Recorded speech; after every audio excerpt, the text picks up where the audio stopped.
It's always. That's the thing.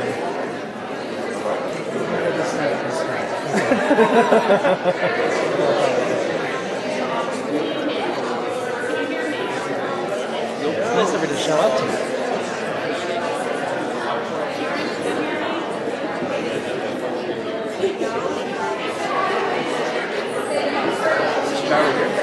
No, I tried. I plugged stuff in, I pushed levers, some buttons. I don't know, something's not right, I don't know what it is. Good evening. We don't have a microphone system this evening. It's not working right now. And I don't want to blow your ears out. But we are starting. We have already opened the meeting and we went into closed session. So right now we are working on good news. Dr. Law.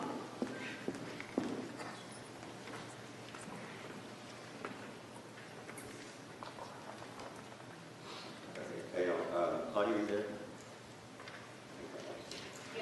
Oh, great. So, let's see.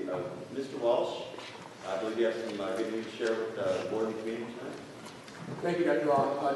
Mr. Jones, our athletic director, is here to introduce a couple of different people about some good news, and I'll follow it up with our board liaison, Allison Hanna. Good evening, thank you. I'm Dan Jones, I'm the athletic director here at Hinsdale Central High School. Before I talk about what I need to talk about, I'd like to introduce our head soccer coach, Coach Mike Wiggins, to go over a few things.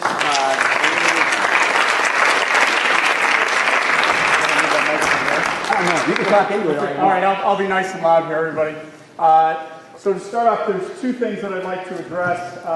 One is Jack Ferraro, if you could go ahead and stand up here. Jack Ferraro is our freshman boys soccer coach. He's been with us for 6 years. He came to us 6 years ago, having finished a career as the head soccer coach at Sandburg High School, where he was the head coach for 17 years, won over 300 games, was a part of 2 state championships there.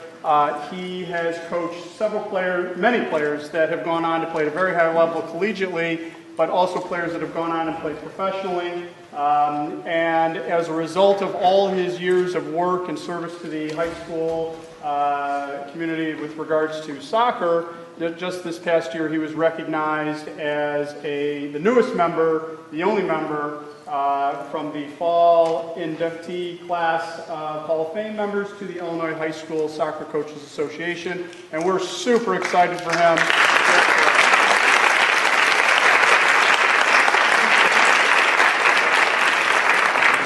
So we're lucky to have him on our freshman staff. We've got 2 coaches. He joins Skip Begley, who's also on that staff that puts together 2 very remarkable coaches working with our freshman boys program. So glad to have Jack and glad to recognize him for his Hall of Fame induction this past fall. Second, I've got 3 guys here that can come on up here and join us, the captains from this past year's varsity boys soccer program, to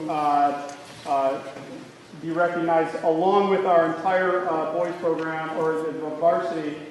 This past year, for I believe it's the 9th year in a row now, over 389 schools recognized nationwide both boys and girls programs by the National Soccer Coaches Association of America. There were 138 of those schools are boys programs, 251 of them girls programs, that were recognized nationwide as winning the National Team Academic Award. The way you get that is you get recognized by maintaining at least a minimum team grade point average of 3.25 or greater. This year's group was recognized with a 3.46. And so again, this just continues to emphasize what's important here, what's important with athletics, tying in the academics. It's a very nice recognition for our guys. We're glad to be a part of it. And again, we were recognized as one of 138 boys programs, varsity teams nationwide with the NSCAA National Team Academic Award. These are the 3 guys that led it, and it was an entire group effort by our varsity. Very proud to recognize them. And I'm Hey guys, you guys can step here. if you would allow me a little indulgence, I just got this this morning, and I wanted to share this with everyone. It's with great pleasure that the National High School Athletic Coaches Association announces the advancement of Mike Wiggins from Hinsdale Central High School as a finalist for the National Athletic Coaches Association Coach of the Year in the sport of soccer. Only 8 finalists from across the nation will be honored at the National Coach of the Year Awards Banquet that will take place in East Peoria, Illinois on June 21st, 2017. Coach Wiggins was selected for this national honor by his state's High School Coaches Association. The selection was based on longevity, service to high school athletics, honors, championship years, and winning percentage. The nominees and finalists are evaluated by experts in the field of coaching using a sport-specific rubric to assign points in each category. The National High School Coaches Association is the oldest coaches association in the nation, formed by coaches for coaches, and has been recognizing National Coach of the Year since 1978. So I'd like to take this opportunity right now to thank and congratulate Coach Mike Wiggins on his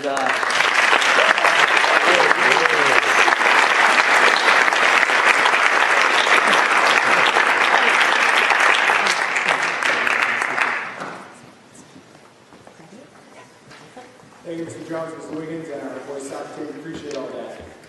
Next up, Allison Hiles is here to present our student liaison report on behalf of our students in Hinsdale Central High School. Allison, the floor is yours. Let me know if you all can hear me. Is that okay? Okay, awesome. Good evening. I hope you all had a relaxing and enjoyable holiday. The students studied hard. A warm hot chocolate by the fire was never unaccompanied by a finals review packet, and sledding time was limited because of the looming test for the next day. We all relaxed over break and have started the new semester strongly. The Red Devils never forget to have fun, and the activities and sports over these past months prove that. Hinsdale Central activities included nonstop fun for the students. Student Council raised $2,600 through the all-school charity project, Mr. Hinsdale, on December 8th. The contestants showcased their talent, spirit, lip syncs, and wisdom in the question and answer portion with the superhero theme in front of 4 teachers who were the judges. Congratulations to junior Kevin Sheen on being crowned Mr. Hinsdale. Over the semester, we have surpassed our goal of $10,000 for Amazing Grace, and we proudly presented Grace Waller with the check at the pageant.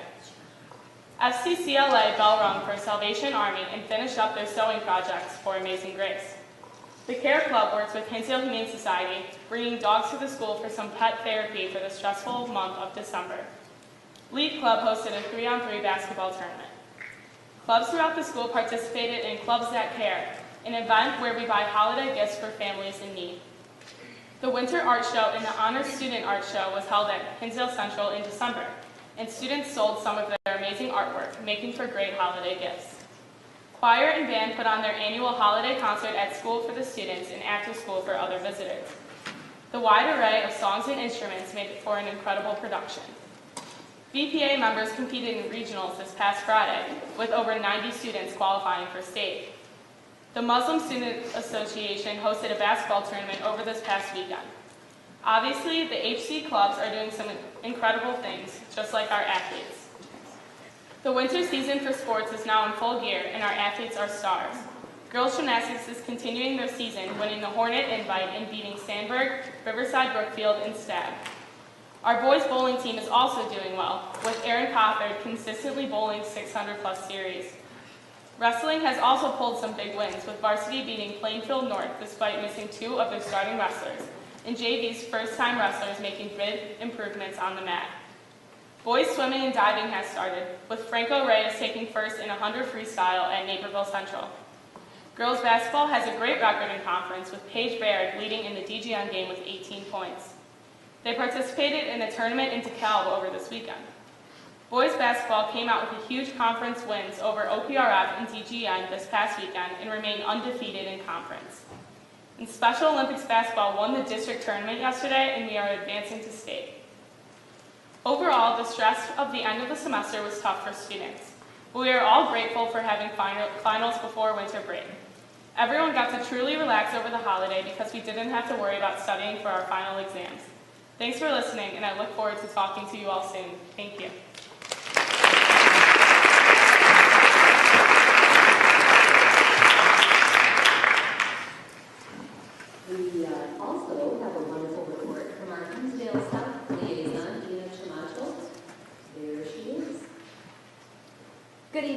I hope you all have enjoyed a break filled with joy and love surrounded by your family and friends.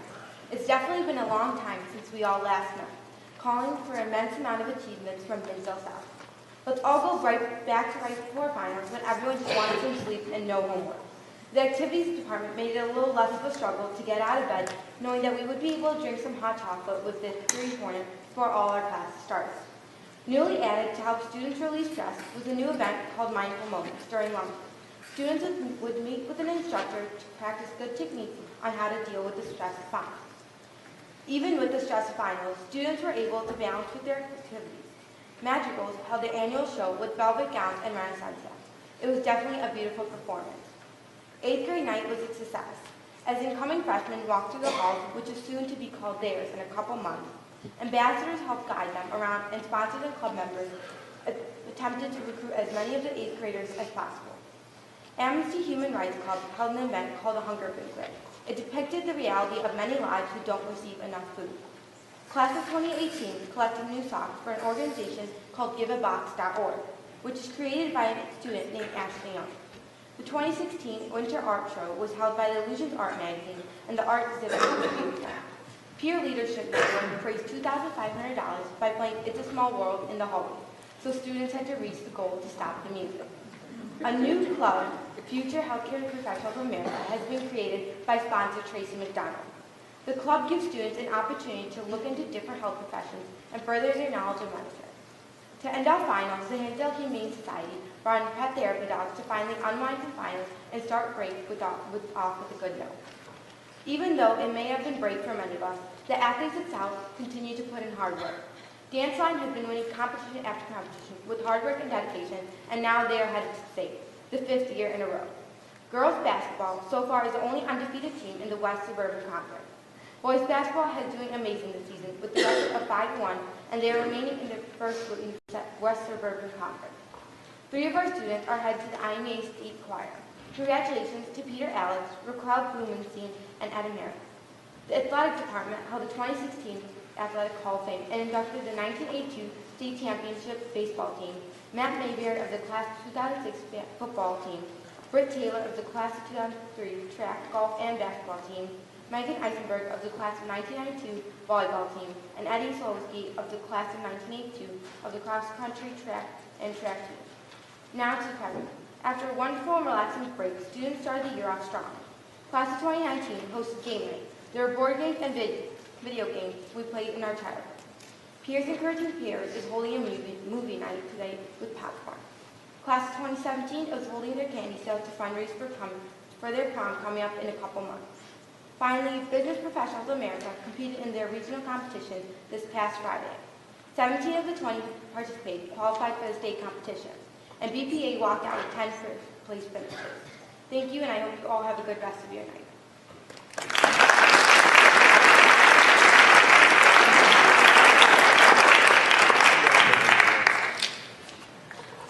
Thank you, Dina. Dr. Law, is that it with good news? Okay. On to our next item. I would like to amend the agenda to move up item 11.2, which is the marching band PE exemption follow-up report and discussion. Is that because I know we have a lot of speakers here, and I believe that they may be all here because of that topic. Would it be beneficial to have the discussion before we hear from them? Yeah, I would say we should definitely do it. It's not an action item, so it's nothing that we're voting on. So I think letting the audience hear what the board's direction is, or feel going forward on this might be beneficial to them. If it was an action item, of course, we would ask the audience to see first before the vote. Can't hear you. Yeah, the sound is bad. Oh, okay. I'll just turn this off. Is that any better? Yeah. I was just saying, I think it would be beneficial. You have to use the microphone. Use the microphone so Claudia can hear. But you can still speak. I'll still yell. Okay. I was saying that I think since it's not an action item that the board is going to be voting on tonight, I'm for moving this before audience communication. Typically, we wouldn't move it before audience communication if something we were going to vote on, and there were opinions, that we listened to out there. But this will give you an opportunity before you stand up and speak to hear what the board's direction is, what we think our charge is going to be for the administration. And I think it would be helpful for you. Certainly, it's not discouraging anyone from getting up and talking during audience communication. If there's still something that you'd like to talk about, that's what we're here for, to listen. So please get up and talk. But I think it would be great for the board to discuss and move it up. So that is amenable to the rest of the board to move up 11-2? Yes. Okay, so we are going to move up 11-2. Marching band PE exemption, follow-up report. Dr. Law. Thank you, Mrs. Gallo. Before we get down to business, I wanted to thank the B&G here at Hinsdale Central. We were looking for a larger room in which to have tonight's meeting, and this is a busy place, and we couldn't do that without disrupting. And then at 5:30, the auditorium opened up, so they hustled to set this up. So if the sound's not working perfectly, if someone's on the way, we fix that part. But I do want to thank B&G for doing this so quickly, so you all could have a seat if you're in the community room. I don't think all of you would fit. For this discussion, the most methodical way to go about this, because we've been talking about this since November, I don't think there's necessarily any need to go over all of that, but I think that maybe the most methodical way to go about this is we're looking tonight to get direction from the board as to what to do, is to start off by asking the board how the board wants to handle the PE exemption for students who are in an activity where the participation, the PE exemption could be for participation season only or for an extended period of time. Because I think that's the first question that we really need to discuss with the board. So, just to get to it, if a student is in cross country, for example, that student's PE exemption, if the student chose to take one for the season, would be over when the student's participation season was over. Marching band PE exemption has been given to marching band students that would allow it to extend over the entire year, not just for the marching band participation season. So I think the first question for the board to discuss is where are you on that particular issue? I'll go first. I'm not for taking anything away that's currently affecting the current students who are enrolled in the school. And we've heard from many of them, they have set their plans, they have set their goals and their curriculum based on knowing that it was available to them. So if it is something that we're going to change, one, board member, I would like to see that being something that stays out. But also, it comes with a caveat because there's another item that was offered by the administration, which was the 11th period. And I personally would like to see that looked into a little more and possibly given an opportunity for more students to be able to take advantage of a study hall if they're in extracurricular activities. And that does consume time after school, so giving them an opportunity to take that 11th period, as you and I discussed with regards to this, that would make them exempt from PE during that sport that they were involved in. They may then have to take PE after that's over, but it allows them to insert a study hall into their schedule while they're participating in that particular sport.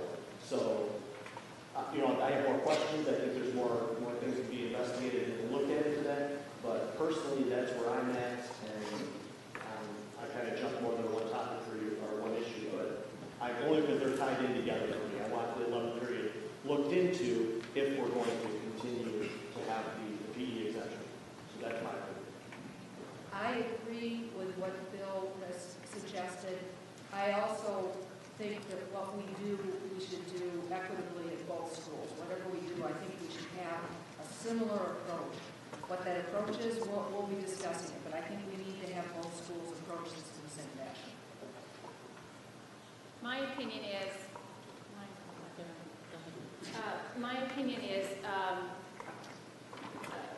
phase it in, because as you all are in the process of registering for classes or have registered for classes, that includes the incoming freshman class.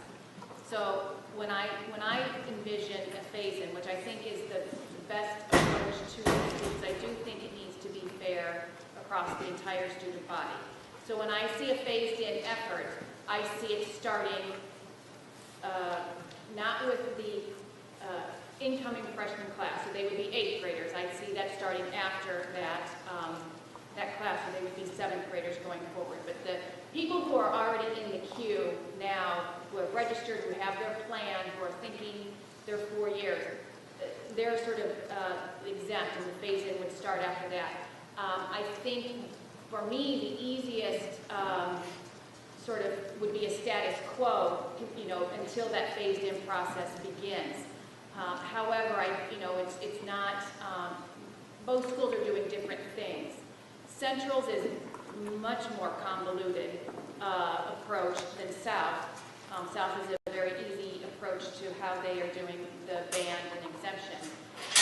I would either be in favor of keeping the status quo until the phase-in process begins, or moving it to the easier of the two schools, which in my opinion, and what I've been told, is the South approach. It just,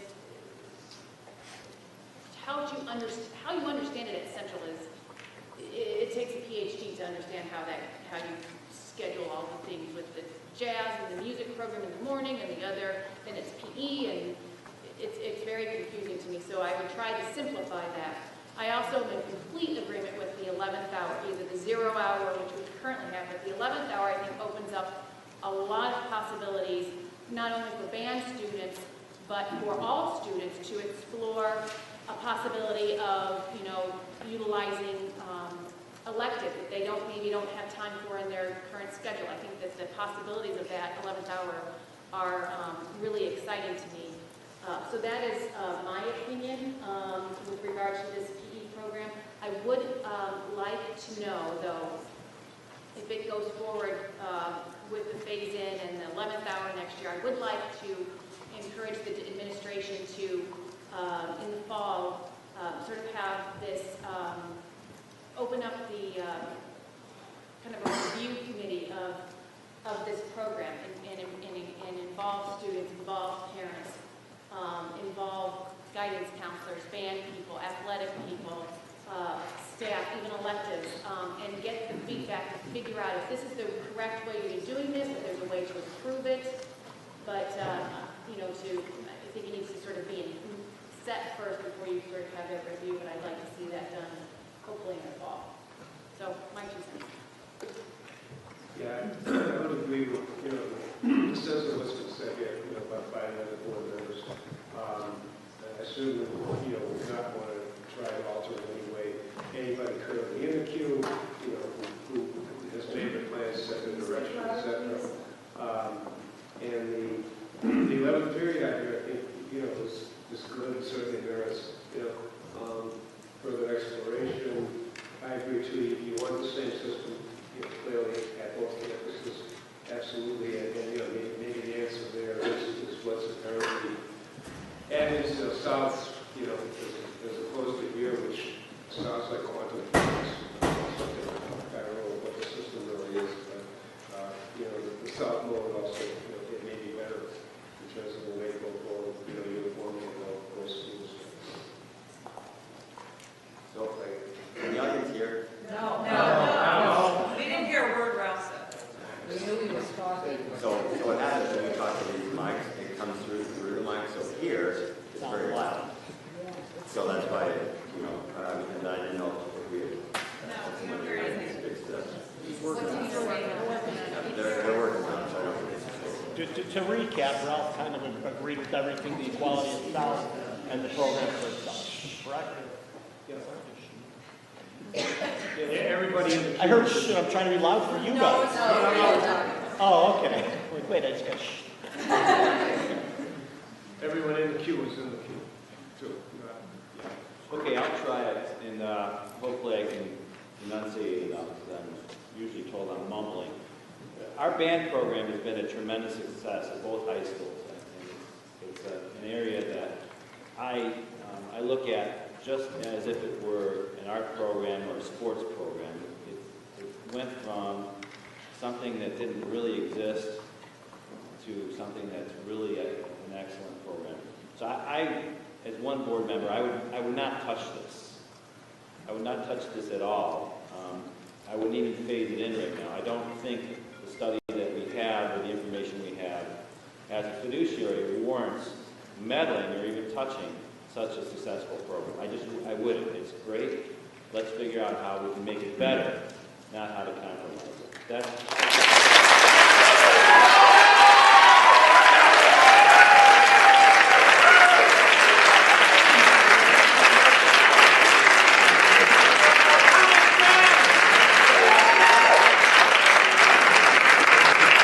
Thank you for that. I'm normally booed in these meetings, so I'm going to have a drink after this. Some of the problem with the PE exemptions, this gets into a very touchy subject on head count. And I think people here, you're coming in for one issue, and I admire your issue. I want you to understand another issue that we have. Since 2010, we have 156 less students in our district, and we have 35 additional people, staff members, 29 of them teachers. So while about 30% of the people in the district have kids in the school, the other 70% don't, and they're trying to figure out how is the system sustainable. So if you have less PE exemptions, you're going to need more teachers. And that's already getting to I believe we're in an unsustainable situation with the salaries and pensions, so we can't be doing something like this where we're actually provoking to add more headcount. So that's, I know I'm not going to get any claps on that one, but yeah, that's where I get booed by the teachers union. So I do understand, that sports people have exemptions only for their season, but maybe we should be looking at sports players having an exemption for an entire year. I think that should be explored as well, because we do not have the money to pay for the system. We just don't. And so this is getting off the advanced subject, but as a fiduciary, I need to explain that and where my feelings are. So I think we should be looking at more PE exemptions for longer, as long as we have the health and welfare of the individual students are being looked at. So I also believe that if we're looking at 11th hour class, or we're looking at these early morning PE, or we're taking into account where we're having students take 8 classes, we have to look at the cost for that, because it is public education, and we can't keep adding services and more classes and more things for free on the backs of the taxpayers. We have to look at a more sustainable situation, meaning we should know what the costs are, and if people want more, maybe they have, if there's an economic choice to be made, maybe they have to pay a little bit more if they want to take an 8th class or 11th hour. Maybe, but I can't even make that kind of decision without numbers in front of me. So when we talk about 11th hour, we need to know exactly how much it is, and not just incremental cost, the fully loaded cost for whatever that program is. So thank you for the applause. I know some of those points that I just discussed are a little bit tenable. They're not, they're on some raw nerves, especially the teachers union, but realistically, we can't just look at these things in a vacuum. So I love the band. I think it's fantastic. We didn't have it when I was here. We always had pretty good sports, and probably even better sports now. But I think we have a bigger situation to deal with our head count issue, and with not being able to pay for what we actually want to do in terms of our head count, our pensions, our health care. And we have physical improvements to the schools that we need to have made. So I know I talk longer than everyone else. I'm sorry for having to listen for a lengthy discussion, but I think people need to know about the head count issue and the cost. And thank you for your time today. Thank you. Now I'm going to turn this over to Claudia. Do you have something to add? Yes. I have probably a little all over the numbers. The third side of course, the reason that the exemption for this has received statutory requirements, and I'm reading out of this report. The statute comes out for the daily requirement of the APE courses.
So her question was, she read from the statute in the state code, which outlines daily PE participation, but there are exceptions that are carved out of the statute. And her question was whether our policy as it is written and as it is applied, does it comply with that statute? Is that fair, Claudia? Yes. Okay. So the answer to the question is, school board policy does align with the statute. As it is applied, to answer the question, our practices do not align with the statute, and that's why we're here. So the question, I think, with the exception of one board member, anyway, the board hasn't finished discussion, but I think that the assumption in the question is if we're going to be phasing in, what we're assuming is that we're going to comply with the statute. Now, the question is, do we comply with the statute next year fully, or do we comply with the statute eventually to give people time to, work through all the changes that would be coming? So that was that was the first question. Our second question is, I believe, what other districts do with respect to this question? Yes. Okay.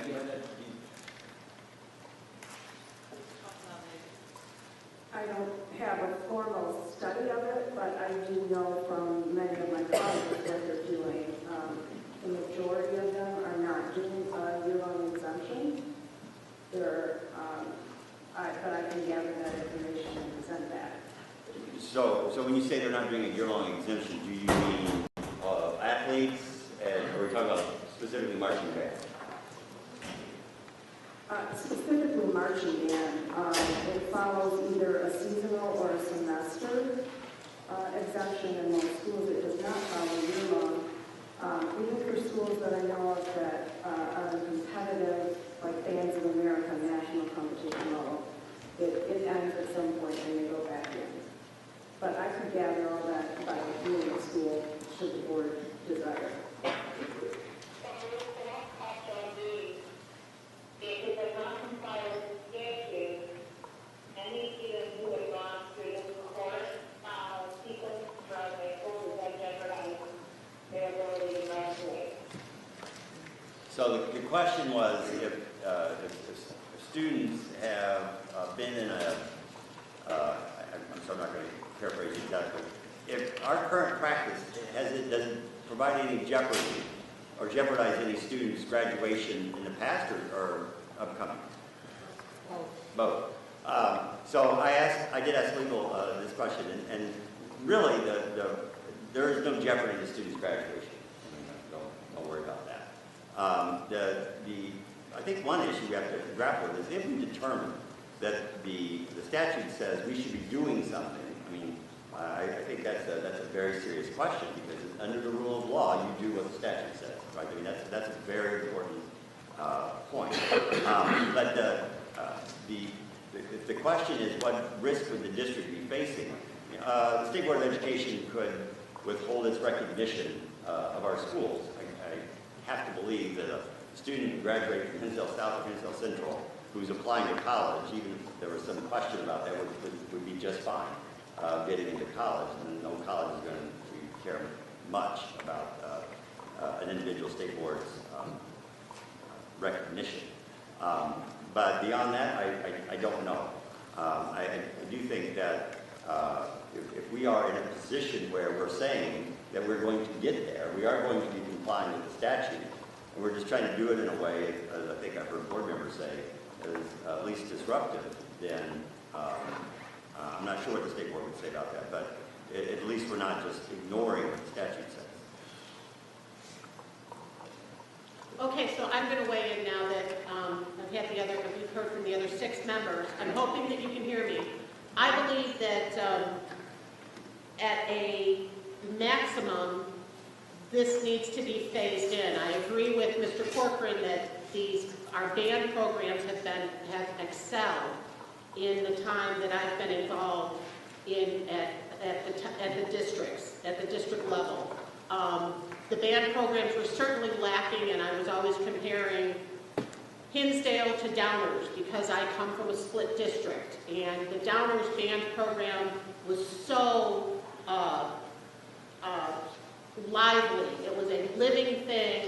I wanted that same life at the Hinsdale districts, and other parents saw it the way I did, and they took initiative years ago, and I believe that that's why we have such life programs. There's so many students that care about being in band and doing the marching. And I'm looking at the state statute, and I don't see where we haven't been in compliance. Maybe just because we haven't defined what a marching band program is. Because in the state statute, I don't see any wording as far as what a length of time is. So I would like more information for that. I do not want to penalize any students that we have in the pipeline right now. I want to go status quo, and I want to be able to be in the least restrictive manner, which is how they have been implementing this program at South. The program, my understanding of how they've implemented these band exemptions at Central have been, you have to have so many things in place in order to be awarded that the exemption. So I would like to be least restrictive, but I believe that we do need further study on this, and this board needs further report before we do any. I believe if this is changed, it's going to be a drastic change, and I don't want to go through a drastic change. So while my other board mates are saying phase it in, I would hope that it could be status quo, and the new board, the board of 2017, when they start May 1st, this will be on their radar to have a report come to them in order to understand this endeavor thoroughly. So that's my opinion. Did you guys hear that? Yeah. I think because everything, we've all agreed that it needs to be status quo. So I think I agree. I think there needs to be more conversation and dialogue. I think we need more people to be involved. So it sort of lends itself, the status quo lends itself to some time being able to be given to this topic to be able to make sure that the phase in is the correct thing to do, how it's going to be done, those types of things. So I think status quo, but with the goal of phasing in, lends itself to more conversation and study. Okay, with that, Dr. Law, do you have direction? We're far from done. Okay. So I'm hearing the board correctly that where the compliance is going to be over time in a way that is not going to be disruptive to current students. Right? So the second question is, well, for whom will this first apply? So we've got incoming freshmen next year. They would be candidates. We have next year's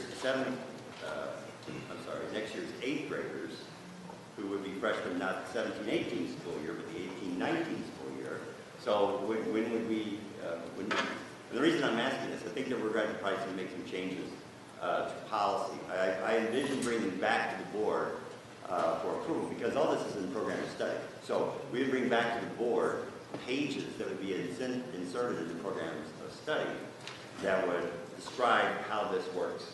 I think and also at some point we need to memorialize where the phase-in would begin. I mean, that doesn't necessarily have to be answered tonight, except that if it applies to anyone who's going to be in District 86 next year, that would be needed. I believe that we have all stated that it's not going to affect those children in the pipeline, those students in the pipeline. So not, we're in graduating class 17, 18, 19, 20. Not until after graduating class of 2021, because that's the incoming age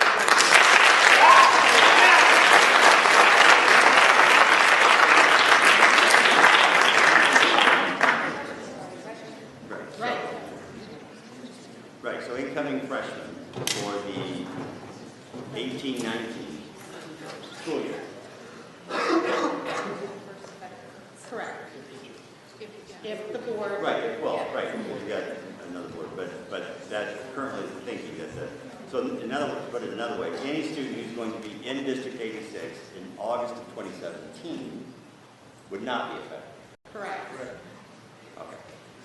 So then the only other question is, and the board members have said this, I just want to make sure this is clear, is how we're going, so these, you can think of these as bridge years between what we're doing and where we're going to get to. So how are we going to do those bridge years? The question is actually one of compliance. What's your definition of compliance? I'm not on board with phase. I know I'm done in April, so it's going to be a new board with that for most businesses. I'm questioning the definition of compliance, and I'm questioning the interpretation on why we are going to spend time on this versus some other objective that we may have. I don't see why we are doing what we're doing with this. Has the school board police come and said we have to do this? I mean, seriously. No. What are we not in compliance with? Well, That's what the statute says is that, the statute envisions daily physical activity for all students, daily physical activity in a PE class. There are exceptions to that. If you need a class for credit recovery, if you are a special ed student and you need to, have access to services, so there are exceptions. One of the exceptions is for students who are already getting their physical activity. For example, cross country. Just take that. So those young men and young women who are running are getting their daily physical activity as part of being on the cross country team. This is what interscholastic sports, as that was described in the statute. So if the idea is that every student is going to get daily physical activity and you're already getting that, the state said, well, then you don't need PE as well. So if you're not getting that, though, if your season ends, then the statute envisions, because it says for participation season. So it doesn't mean they could be running all year long. I'm sure they do. But for the participation season, which for athletes we define as from the beginning of your season until the end. And so compliance, just the ordinary reading of the statute would say, when your participation season is over, your PE exemption expires with it. So, and that's why almost every school district that we know of interprets it. Well, I'm okay with that interpretation. What I'm challenging you and the administration to do is to possibly come up with maybe in the future a PE class that has marching band or something that where you're satisfying that in the program of studies versus just saying, hey, we're not going to do this. I think we got a lot of smart people here. We can figure out something versus saying we're just not going to do that. I really do. I think we're smart enough over a period of time to come up with a better solution than what was offered in this document. Did you say PE class with marching band in it? Something where they can take care of what they want to take care of in terms of the programming. They want to, we have PE teachers and we have band teachers. We can propose some type of program that may be a hybrid. There's other solutions. I'm not an educator. I'm just saying as a fiduciary, I'm not okay with any of these phase-in ideas of change. I think you should be able to come up with some type of program that allows our band to continue to exist and for them to have their exemption. I think there's a way to do that. Well, and that's exactly what we're trying to suggest with having 11th hour by offering courses in summer school. There are ways, because the thing we're trying to make happen is compliance with the law, and then giving students expanded opportunities to do the things that they want to do. But I think the board has said we're not doing it for next year, so whatever. I mean, next board may have other ideas anyway. But we do need to figure out if we're going to do it the way Central offers a PE exemption or the way South offers a PE exemption. Because back in November, we were trying to say there should just be one. And where we started was the way Central administers the PE exemption. So that would be a place to start. I mean, it doesn't necessarily a place we end, but that would be a place to start. That's where we were in November. It is my understanding, how it's been explained to me, is the South Way does doesn't require you to take, your band exemption is yours to do with what you don't have to take an early bird PE and you don't have to take an early music program class to qualify to get that 8th period, like Central does. So your exemption of PE at South is yours to do with what you want, correct? Yeah, maybe we should explain this just a little bit. So you're correct. At Hinsdale South, if one qualifies for a year-long PE exemption, now that's not everyone to qualify for a year-long PE exemption. It's one of the discussions we have at the board in December. This is not available to all students, right? This is available to some students, right? So if a student, all things being equal, qualifies for a year-long PE exemption at Hinsdale South, that student is given that exemption. It's like a coupon. You can use it wherever you want. You can use it for a study hall. You can take an extra class during the day. At Hinsdale Central, they've approached it in a different way because they had different considerations and different concerns. What Hinsdale Central says is if you have a PE exemption, then you must need a study hall. If you don't think you need a study hall, then in effect you're saying you can take your PE exemption back. I will take either PE before school in early bird, or I will take music before school. Now, if you take PE before school, I don't know why we even talk about that, right? Because that's not even a PE exemption anymore. This is a rabbit hole. Right. So for Central, the question really comes down to, and correct me if I'm wrong, because I just got my head around this, last week. And that's not true. But I know it's confusing. At Central, if you qualify for PE exemption and you want to take a 7th class during the day, then to keep the PE exemption, you take a music class in early bird at the 0 hour. So in exchange for PE exemption, you take a class before school in order to take another class during the school day. Hinsdale South does not do it that way. Hinsdale South says you have a PE exemption, you can take a study hall, you can take an additional class. Yeah, let's go. It's fair. What we're trying to have a conversation about, and we agree that making it easier is the way to go versus punishing, in essence, the South students to do it the way Central does. It doesn't make any sense. Central students will make it a study. So we're trying to Central kids take a study.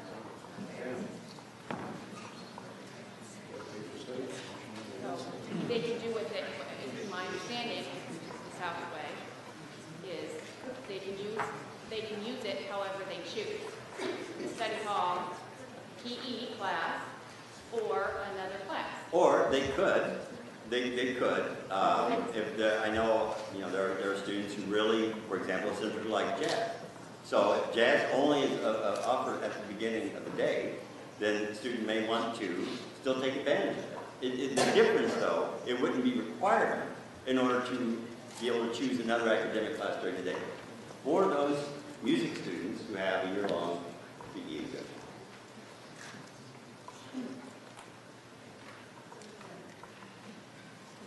And now, one of the things, of course, as Board Member Perkins pointed out, we should know fully loaded costs, but we won't know that until we know how students respond to this.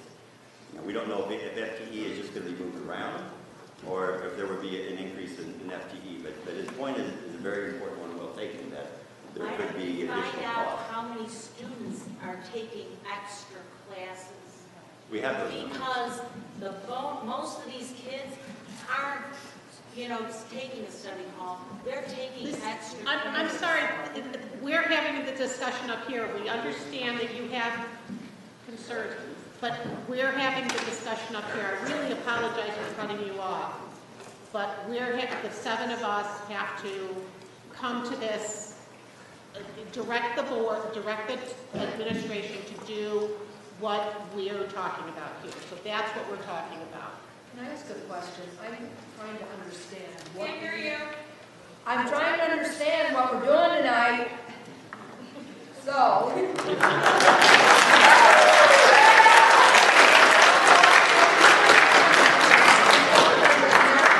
Decided tonight, or be decided by the 7 people that are sitting here right now.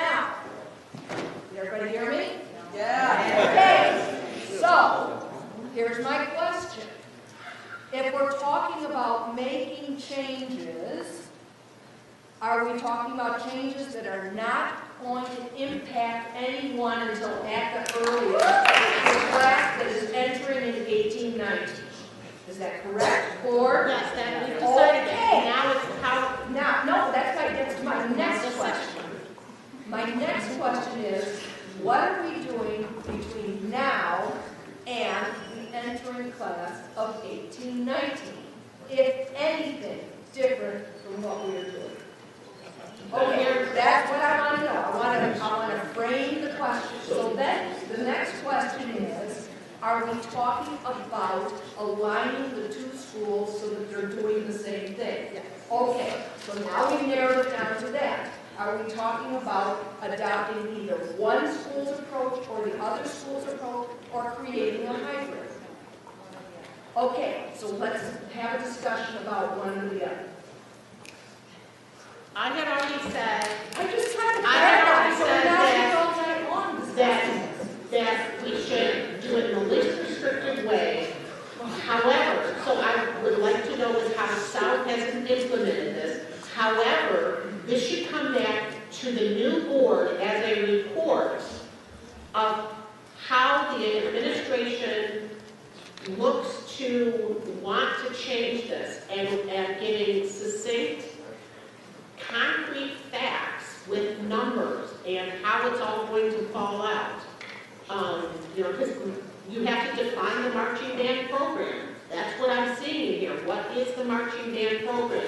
We've been hearing from parents that while marching band is only while you're out on the field, they're doing a whole lot more of physical activity the whole year long. So that's, I believe we have to, that marching band, for the new board that needs to be done. So my opinion is, for this next thing is do it the way South did it, is doing it.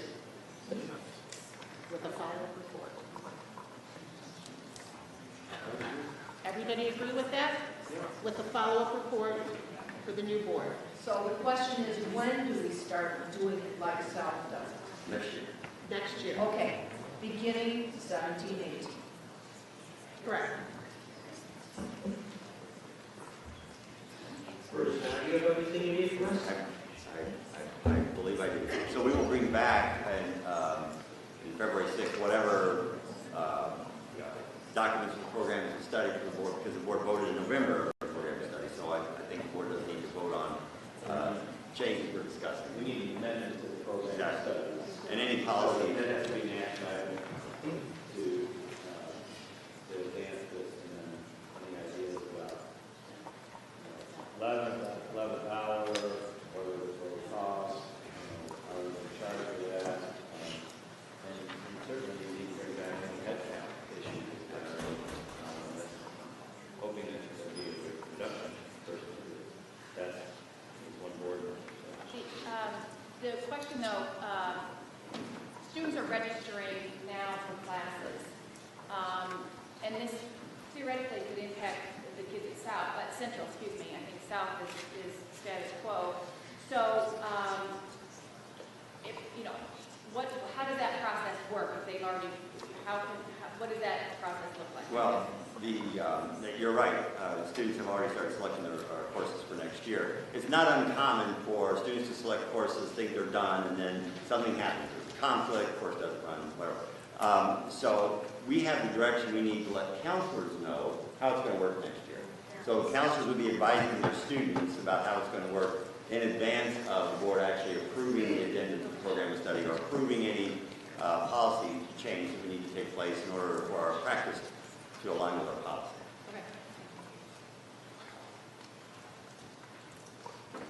Okay, so we are going back to our agenda. The next item is audience communication. We have 24 people signed up. I would like to limit the comments to 3 minutes apiece. I keep a timer up here. If you would not like to speak because it's been answered up here, that would be great. Just say you can bypass.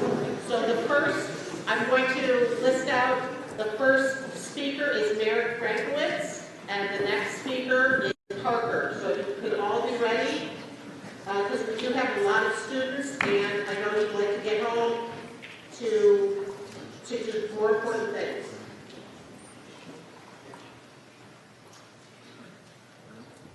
Wow, okay. Just to clarify quickly, right up front at the beginning, I don't know if everyone in the room is aware of what the South policy is. So just to clarify the South policy, my name is Mark Francis. Before I ever begin, the South policy for current students would be that they, in the marching band, get a full one-year PE exemption, and they can do with that what they choose. They can take an early morning jazz class, they can take a study hall, they can take an academic class. There's no restrictions whatsoever. Yes? Yes. Perfect. Okay. So as I hear a board speaking here this evening, I'm encouraged. I'm in agreement across, I think, what I hear from them. As a parent, my initial reaction agrees with a couple of you in that I really don't think we should be doing anything at all. I feel like the program is solid the way that it is. I'm excited that we're going to implement a uniform process across South and Central and give this exemption to the students to do with what they want to do with and let them have the choices. So that's my initial parent reaction. As the president of the MPA, the Music Parents Association at Central, I want to look further than that as well. And in any kind of implementation, as some of the board is talking about, with this 11th hour program, with this other class, I really think that needs to be fully vetted and understood, not only from a cost perspective, but from an impact perspective. That's going to be something that has tentacles into wide-ranging areas. Yes, it can be open to students who are in athletics and other areas, and it can create a lot of opportunity, but it can also complicate what goes on and exists within the music program.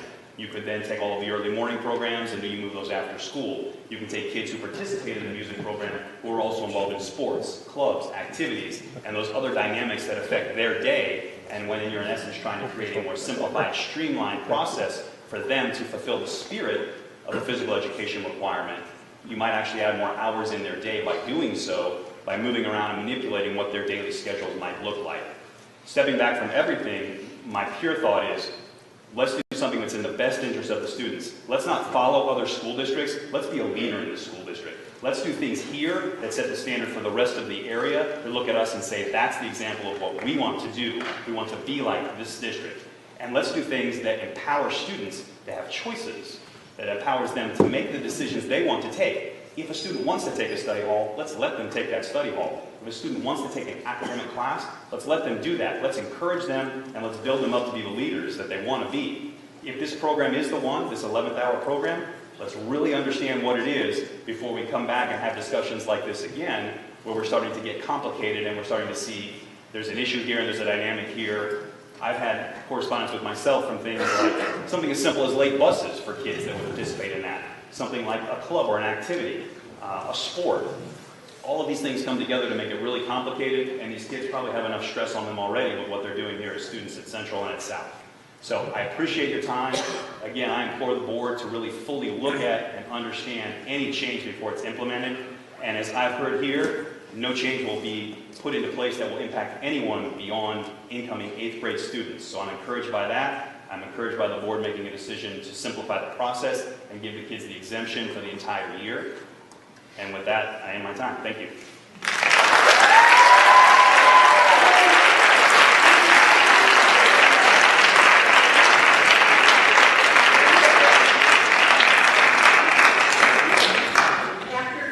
Don't start Parker's yet. After Parker is Angelo Siglinson. Okay. Hello, my name is Parker Franklins. I'm here today as a member of the Hinsdale Central Band, as one of the 4 drum majors. But I'm also here as a supporter of our academic standings at school, as an all-AP, all-honors student. One of my favorite things about Central is that you can do both. You can excel in your passion for music, and you can excel in the rigorous academics offered here to set you up for the future that you want to have. It makes us unique as a school. My ask is that I, and others like me, be supported in continuing to pursue both, band and academics. Currently, you're attempting to change a system that is not broken, a system that has brought the largest numbers of enrollment that we have ever seen in our band and jazz programs. Any change in said system will undoubtedly affect this growth and will affect the many students who pursue music as a unique break in their day. And this band program is something that we should be proud of as a community. Something that has been part of our community that has grown become an even larger part over the past years. It will affect these students who wish to pursue their interest in music and after-school clubs and activities by forcing them to choose between the academics that they need for college and the activities that make high school the memorable and amazing time it's supposed to be. I'll simplify the issue a bit for you with the before-school programs. If you choose to change something with Early Bird Gym, you're affecting every student who currently takes one of the 4 Early Bird music classes offered here at Central. Music being the only department to offer an Early Bird class other than the gym program. In doing so, you would create conflicts between the students who pursue music or gym. An 11th hour program would create similar conflicts, this time between students who wish to pursue other activities than band. Sports, clubs like mock trial. You affect their ability to participate in these things with an 11th hour. Please consider a solution that balances both a love for band and a love for academics. On behalf of someone who loves both, thank you for your consideration to the current Hinsdale Central students, and for your consideration for all future students who would have their opportunities limited and be forced to make these difficult decisions between pursuing what is necessary for their graduation and expanding their horizons and being more well-rounded students. Earlier, we honored students who participated in sports, clubs, music, and all the things that this school has to offer. I ask that you continue in enabling our students to have those abilities to be honored, to have those abilities to participate in all of these diverse programs, to have the ability to participate in music. Thank you.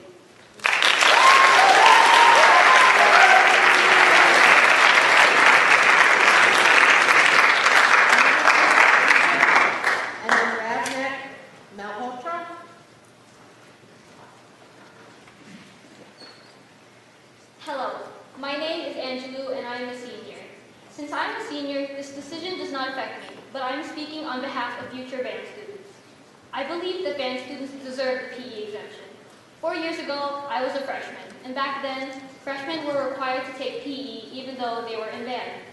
PE took up one of my class periods, and I was not able to take another elective or class because I had band and Spanish class. I wished I could have a class period off to do work since my schedule was packed, but there was no room left in my schedule. I'm not complaining or anything since I voluntarily chose those 2 classes, but when I was given the chance to be exempted out of PE the following year, I took it because it opened so many opportunities for me. I was able to get homework done during my study hall and not worry about having piles of homework to do when I would get home at 10 p.m. after a band performance. We worked hard outside and inside of school in order to perform during games and concerts. It is never simply just to get credit. We would go to these performances even if it wasn't required, because a majority of us enjoy it. Students spend hours each week practicing hard on their music. During marching band and pep band seasons, we work extra hours to get practices in. Since our class period during school isn't enough, we would sometimes spend practices late at night in order to get our drill and performance perfect.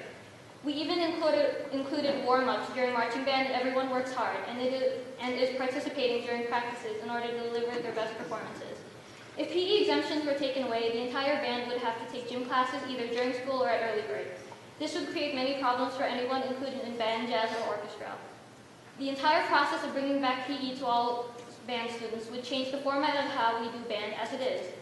Early band and music classes would be changed entirely to accommodate for early bird gym classes, and students would go back to having an even more jam-packed schedule since we all have to add on another class.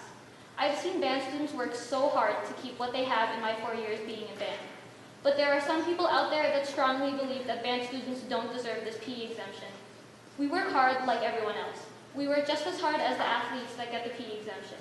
We have practices, we have long performances and games, we have teams, and we cooperate with each other, and we all have fun doing it. We deserve the PE exemption. Thank you.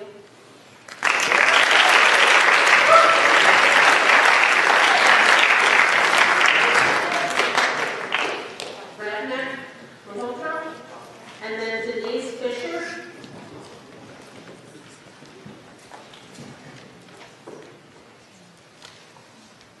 Hello, District 86 Board. My name is Ronak Malhotra. I'm a junior here at Hinsdale Central. and I'm involved in both the marching band and the jazz program as well as the theater program. What I want to focus on most right now is the jazz program. 170 out of the 250 kids involved in the marching band and regular band at our school are in jazz. Jazz is a class. Jazz is something where we learn things such as improvisation, excuse me, and it is very useful. Some people may mistake it for a club, but it is a very useful class that everyone takes advantage of. I remember when I was a freshman, jazz was about 1/3 of our population. Now it has rose into 2/3. Also addressed before, schedules are already made. We've auditioned within the last 5 months, we've been auditioning both for the regular band and the jazz program. Instead of abruptly trying to make this switch happen on us now, we should wait maybe a year or two or however long, maybe even never. But we should at least try and give us time to create some sort of strategic method that keeps our jazz program, as good, if not better than it already is. Because, I've seen it grow exponentially. Wednesday, tomorrow, was it Tuesday? No. Wednesday night, the jazz band is performing at Hackney's. We got invited to play there. I think later this week or next week, the jazz ensemble is performing in Mullins. We're getting invited, our jazz program, to play at, restaurants and bars and pubs to entertain these people. And because jazz is a class and not a club, the chances of the program staying sufficient and, as populated it is right now, with that early bird getting in the way, are slim to none. So any alternative option that there is to, move PE out of that early bird area, which our directors have worked really hard to build, and, you can see it succeeding right now, throughout this year. So, I just urge you to, just take into consideration all of the strides that the jazz program has made along with all the other music department ensembles. And I thank you for your time. Thank you.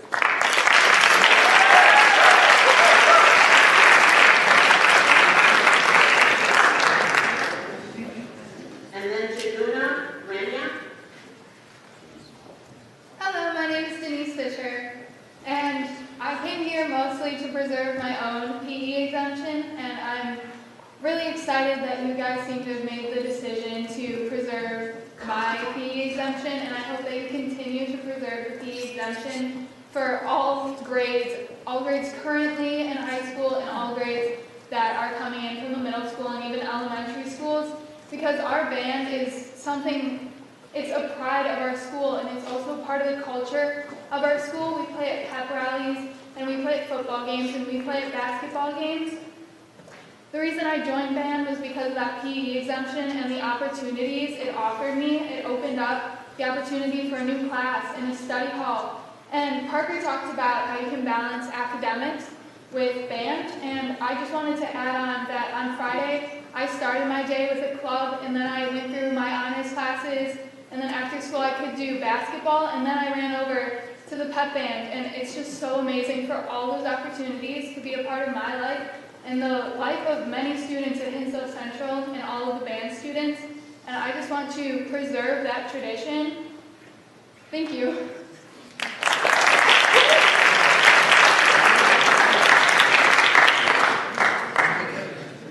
After Jaduna, it's Elizabeth Bieber. Hello, my name is Sabrina Arna, and I'm a sophomore here at Central. The decision whether or not band kids should get a study hall has already caused quite a stir, even though a final decision hasn't been made. I know for especially older kids, it's caused a great deal of stress, and I'm really thankful that you guys have said that it won't be affecting us, but I would still like to see some of those simplicities be implemented. I've been in band since 5th grade, and I can honestly say that band kids are some of the best kids, and they're really good kids. I know Mr. Krinsky and Mr. Gavey always say that band kids are the best, and Hinsdale Central has the best band. And I know that might be a little biased, but I truly believe in that, because we are not only dedicated to our music, but we're also dedicated to our studies as well. As many kids will say tonight, we do multiple activities, including sports and clubs outside of school, and despite having some of the crazy schedules, we manage to make time for band, which is something that we love to do, and we make time for school as well, because we perform as well as we do in band and on the field.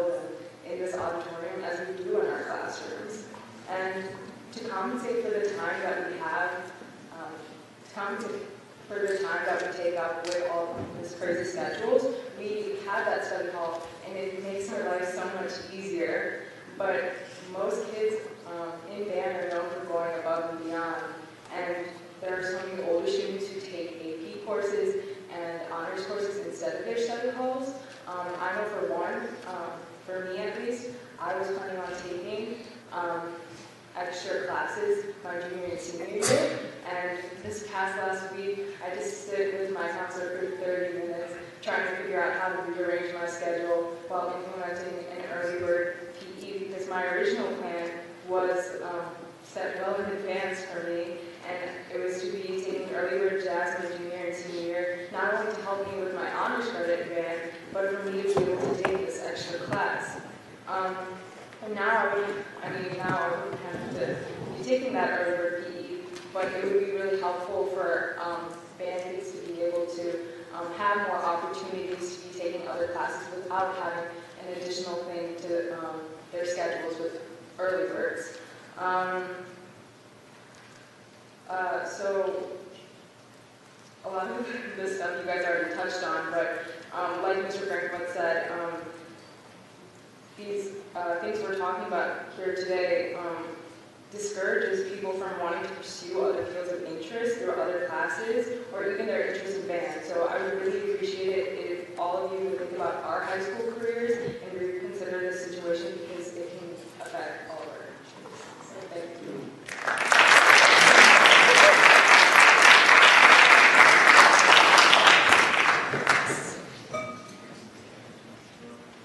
Hi, let me know if you can't hear me. Go ahead. Oh, okay, sorry. My name is Elizabeth Bieber, and I'm a sophomore here at Hinsdale Central. First and foremost, I would like to express how much music has impacted my life. And I mean that it impacts me so much that I hope to become a music educator myself. Music has shaped me as a human being. I've been playing piano since first grade and playing trumpet since fifth grade. Music has taught me something that no other subject has been able to. It taught me self-discipline, hard work, and the rewards that come from it. It taught me how to cooperate and perform with a group without verbal communication. Music has taught me a new language, mostly based on symbols, circles, and lines. Additionally, music has taught me not to clap on 1 and 3 and to not applaud during movements in a performance. If my PE exemption is taken away, and I know that you have discussed that it won't be taken away from me personally and for others in my grade, my workload becomes a lot harder to handle. I attend early bird jazz band and orchestra winds and prepare for performances during that time. I also play in wind ensemble and prepare for performances then. I attend weekly piano lessons to this day and have to prepare for recitals. I play in the marching band during the football season and attend pep band games during the basketball season. I auditioned for and made ILMUA Jazz during October, which required hours of preparation for my audition and for my final performance. I play in an outside wind band through Downers Grove, and I will be playing in the orchestra for The Little Mermaid, the musical here at Central, and hope to perform in the musicals that are to come. As you can see, I'm kind of a band nerd, and I'm seeking every opportunity that I can to grow as a musician so that I can someday teach my craft. So I'm just talking a lot about the music classes that I do, but on top of that, I'm also in many honors classes this year, and next year I'll be taking honors and AP classes. I am also on the sophomore basketball team and spend 2 hours almost every day after school with my team. I am a part of my church's high school leadership team, where we prepare year-round for meetings and a retreat for our parish youth. With my busy schedule, it is hard to get all of my schoolwork and my extracurricular work done during the school week. And so deciding on phasing it for the future students at Hinsdale Central, I imagine that will cause a lot of problems for them too.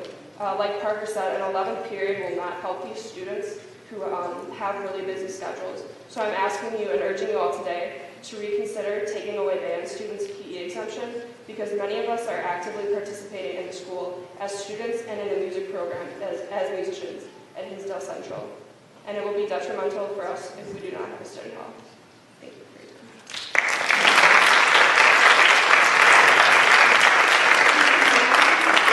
Ethan Wang, and then Kelly Tam. Ethan Wang. are not taking away the PE exemption, correct? Yes. Thank you. As the students are talking, we're making sure that they're not going to be confused. Honorable Commission, it is an honor to speak before you tonight. My name is Ethan Wang. I am a junior attending Hinsdale Central, and I am a proud member of the Red Devil Marching Band. Now, before I begin, I would like to get one thing out of the way. I am in the band, therefore I am biased about this topic. But I ask you to hear me out, as well as to hear out every student who has spoke tonight. Because concerning this very important issue, we marching band students are the ones who truly understand the hard work, commitment, and dedication that we put in, as well as the service that the marching band provides for our school and our community. There's no doubt that the marching band plays a very important role in our school and our community. We are the entertainment at every home football and basketball game. We perform the national anthem before every sporting event, during school assemblies, and during parades in downtown Hinsdale. And if that weren't enough, at sporting events, we are always the first ones to be at the game and the last ones to leave. Win or lose, you can always count on the Red Devil Marching Band to be there to support our team. But doing all of this is no easy feat. Learning a new halftime show for every home football game is harder than you might think. These guys know it. As many of my peers already stated, all of this takes time, effort, and sacrifice. And every student in this room wearing a band t-shirt knows it. I like to think about it like an iceberg. On the top, you only get to see 10% of it. On the bottom is 90% that it remains hidden. And this directly relates to band. Most people only see the top 10%, the PE exemption. But in reality, we band students very well know the 90% that go into that. That being the hours spent preparing for a football game after school, and the Friday nights when we would get home past midnight after a long football game. The PE exemption is not only something that we deserve, but it's something that we band students need. I would like to end my speech on this point. I ask the audience, please raise your hand if you came here tonight to directly support and defend the marching band PE exemption. Alright, look around you, you are not alone. Now, please raise your hand if you came here to oppose the marching band PE exemption. Don't be shy. Now, I am no statistician, but I think there's a majority in the room. And finally, I address the board directors. The marching band has always been there to support our community and our school. Now, I ask you this question. Will you be there to support us? And not just the students in this auditorium, and not just the 270 students in band, but the countless number of marching band students who have yet to enter our front doors. Thank you.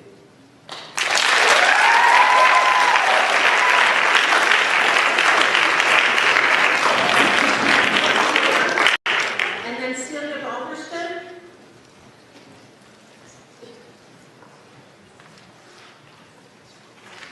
Good evening, the Board of Education, friends, and families. My name is Kelly, and I am proud to be a part of the band program at Central. Like all of my fellow musicians who came tonight, I am here to represent the voices of our band to express our concerns.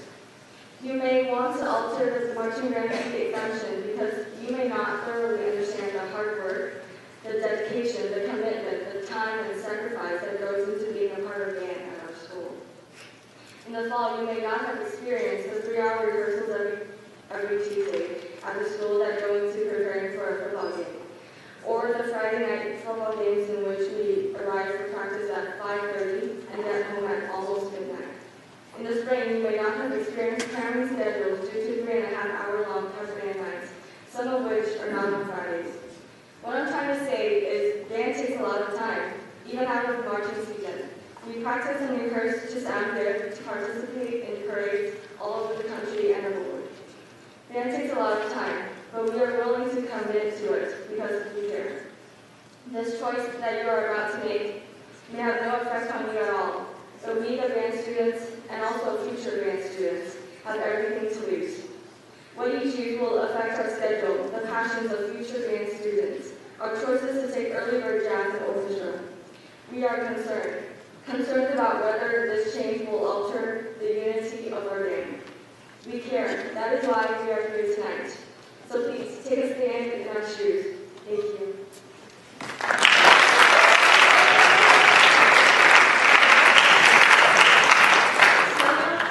And then Prager, Barajas.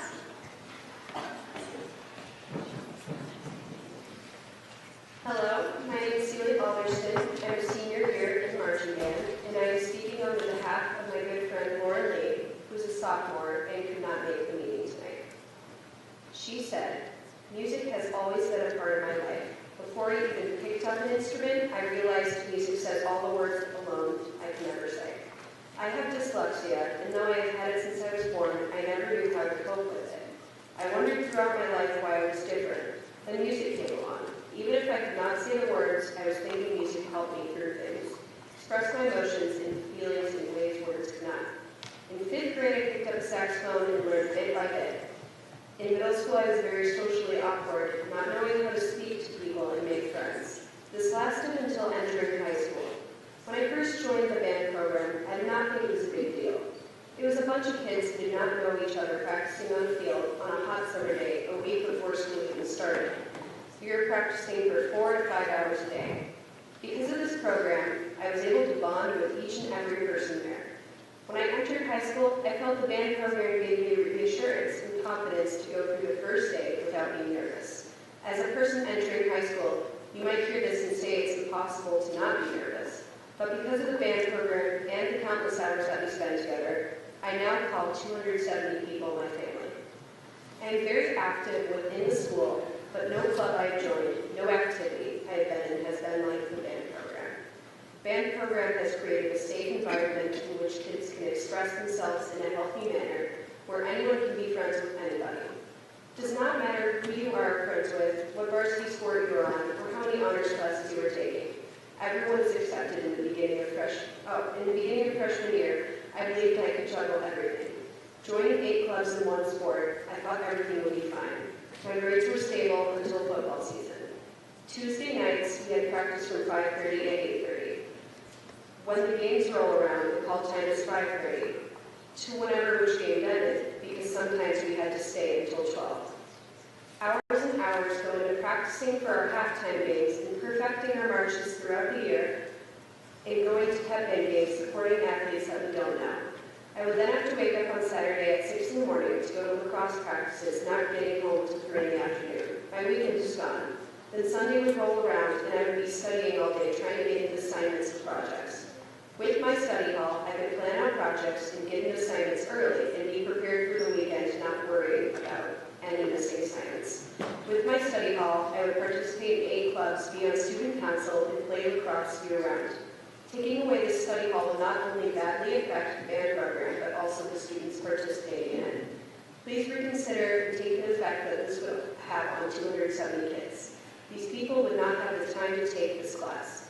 With the band program, I would not be the person I am today. I give full credit to this program. Without the study hall, I would have to quit band because I would not have enough time in my schedule to take this class and to be a part of this family. Please consider keeping early bird music, and thank you for listening.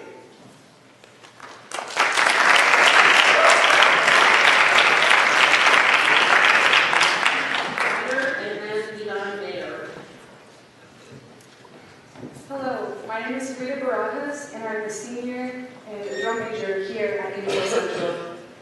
I want to start off with a quote of a student that wrote in a survey. We asked our band students to fill out. We were able to get over 200 students to fill out this survey.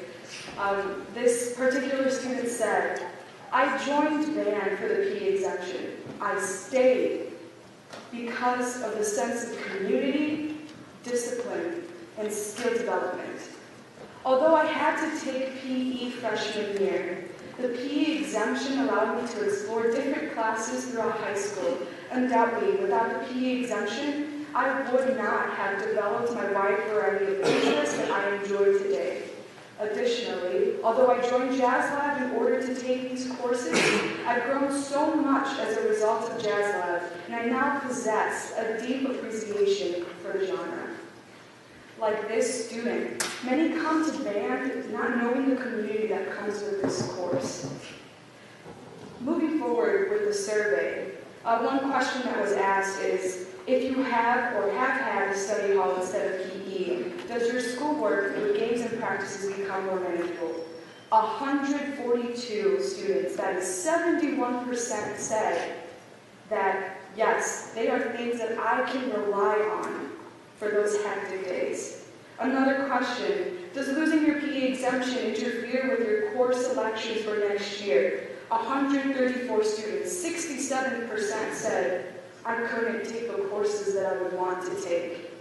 Additionally, 56.5% of students, 113, said that they take a jazz course. And that is not counting the students that are piano players, that are guitarists, that are bassists, that are not involved in a band class. And additionally, this question, would you have taken band if PE exemption was not offered? 65%, 131 students said, no matter what, we would still take our band class. But ladies and gentlemen, there are people behind these numbers. Our jazz programs have come a long way from 5 years ago when it was a disjointed group of students that were unable to run their own combos and didn't even have a chance at competing at INEA. However, now students run their own combos and help other students advance. And not only is jazz being affected, the way in which we would run our honors programs would be affected as well. A great thing about Hinsdale Central is the ability to do something not many schools do.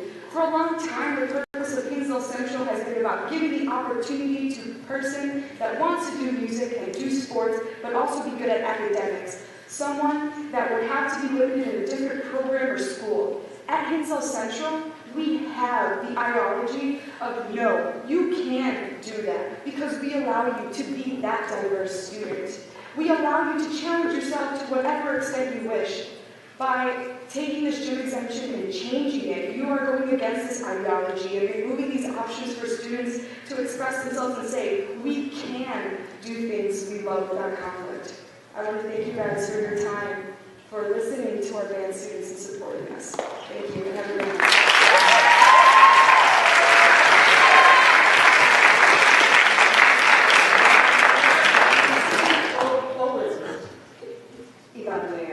First of all, I want to thank the board for all the time and attention they've given this issue tonight and for really a very constructive and productive discussion. It's actually come to a resolution, and the hope is that this continues going forward on other issues.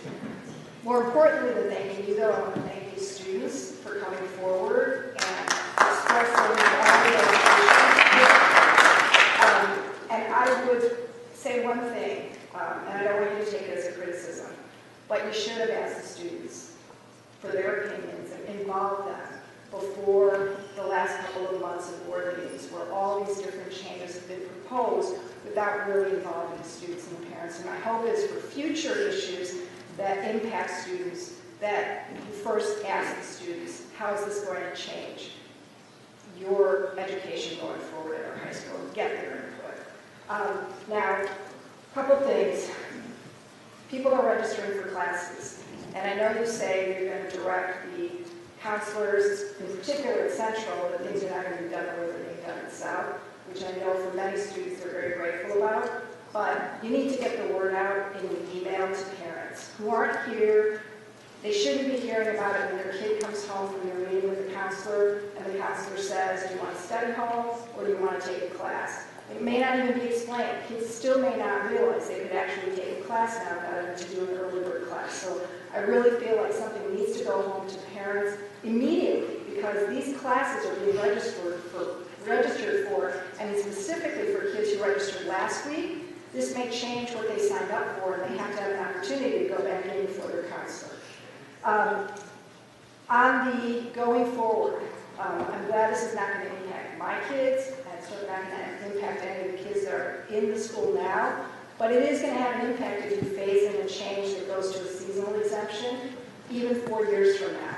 And I think it's critical, as a couple of you pointed out, that we dig deep and get answers to whether or not there is a compliance issue. I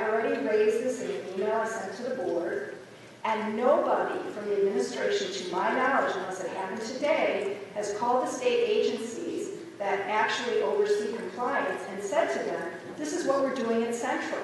Is our marching band year-long exemption in compliance with the daily PE/exemption statute currently on the books? Until you get someone who was involved in passing that legislation and implementing it and overseeing it, telling you you're not doing something you should be doing, why change it? Please get an answer. Don't just rely on the lawyers. Don't just rely on the lawyers, because these are the same lawyers that should have told you 4 years ago when you went to a year-long exemption in the midst of an environment where there was already a daily PE requirement. They didn't tell you 4 years ago you're going to be out of compliance.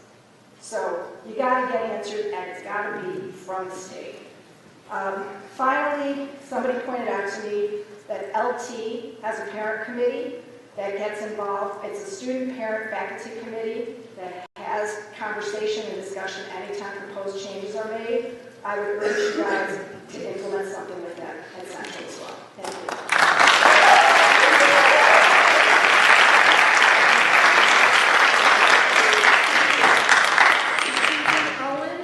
And then Jim Krillenberger.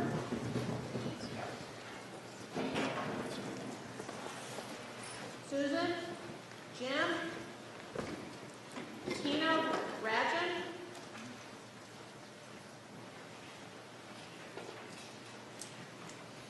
Are you Jim?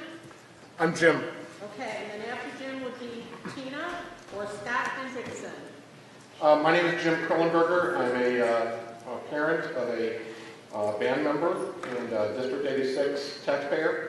I just wanted to say I appreciate your consideration of this issue. I'm glad to hear the direction you're going is to continue the PE exemption, and I appreciate the consideration of the cost containment, the idea of an 11th hour, which I know seems to be off the table. Seems like it would be nothing but additional costs. And I guess I just want to give my applause and praise to the students who have stood up for what they believe in and are fighting the elimination of the PE exemption. And to echo the previous parent who spoke here, whatever interpretation of the law, if the law is not changed, that allows the PE exemption to be in place now, that's a pretty good interpretation of the law, and I'm glad you are continuing the PE exemption under that interpretation. So for this class, classes that are incoming, and for the rest of classes, 6th graders, 5th graders, grade schoolers, let them benefit from the exemption too, to create the esprit de corps that you've seen in the band students here. Thank you.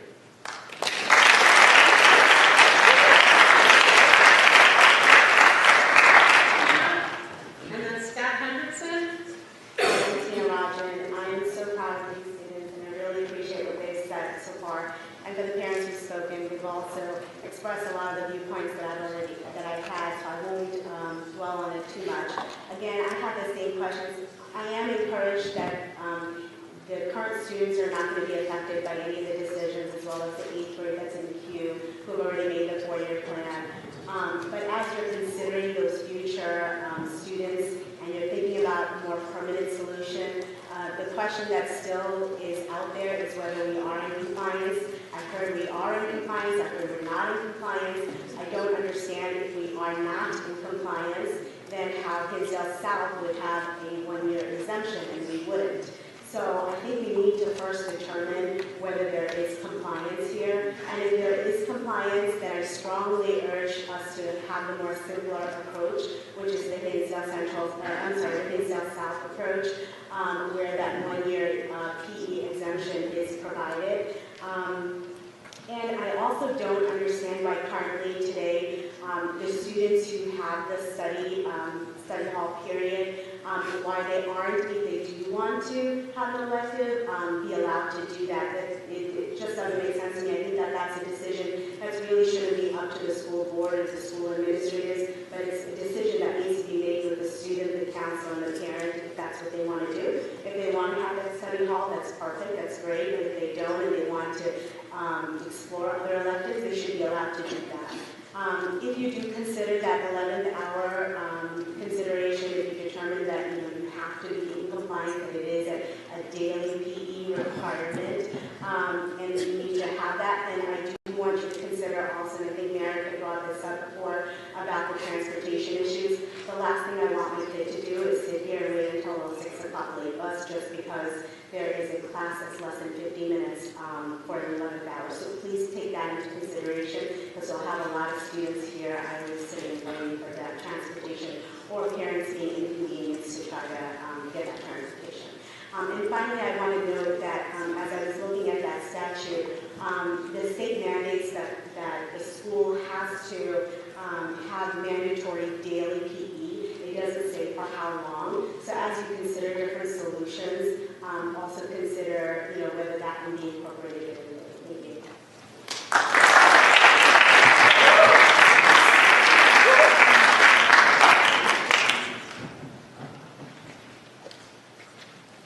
Good evening, Board. I also want to speak in behalf of not going to the direction it seems like we're going as far as not changing things up. If you read the statute allows for a full year exemption for students in marching band on an ongoing basis. It doesn't say they have to be marching ongoing, but in marching band, preparation, those kind of things. If you look at the other exemptions in the statute, by the way, I think the way you parsed it on the board, on the screen here while you were discussing it, it was somewhat misleading. The statute also allows exemptions for ROTC, block scheduling, band, and sports. Now, if you look at the intent behind it, block scheduling obviously doesn't have daily PE. You have PE every other day, 5 days in 10. For ROTC, schools that do ROTC, they might have PT physical training 1 or 2 days out of 5. So the statute obviously recognizes that there are valid exemptions for other activities where you don't need daily physical activity, and it's written right into the statute. The lady that spoke earlier about saying that the legal representation that told you it was okay 4 years ago and then comes back and tells you that, I think that we need to look into that. I think we also need to, as she suggested, call ISB, call the state board, find out what they say about it. I happen to know personally 2 schools in your conference, in our conference. I'm a proud parent of 2 Hinsdale South girls who are involved in both band and choir, and Spanish, which they couldn't do without this exemption.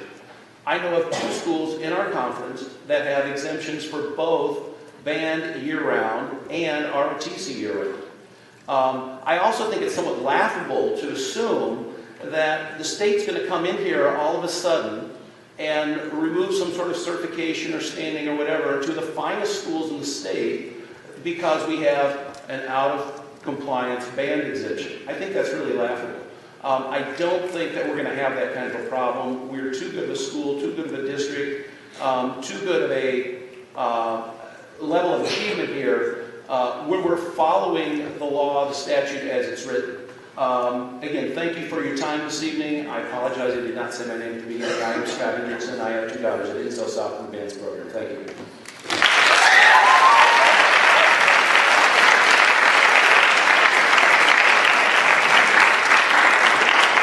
Teacher is Namit Sabare, and then Colton Kotecki. Nate? No.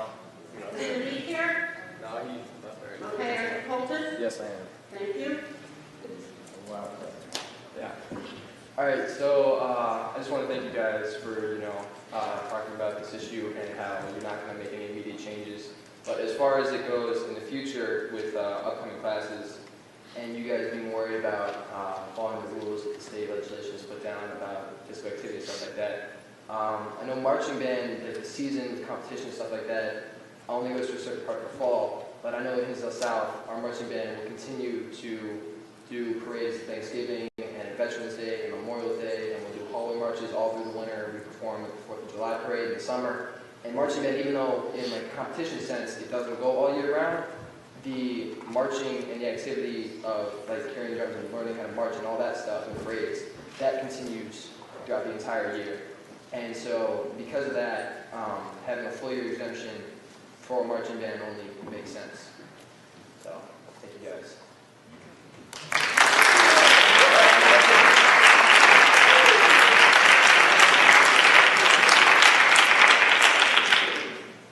Ginny and Lucas, and then David. And stop. Good evening.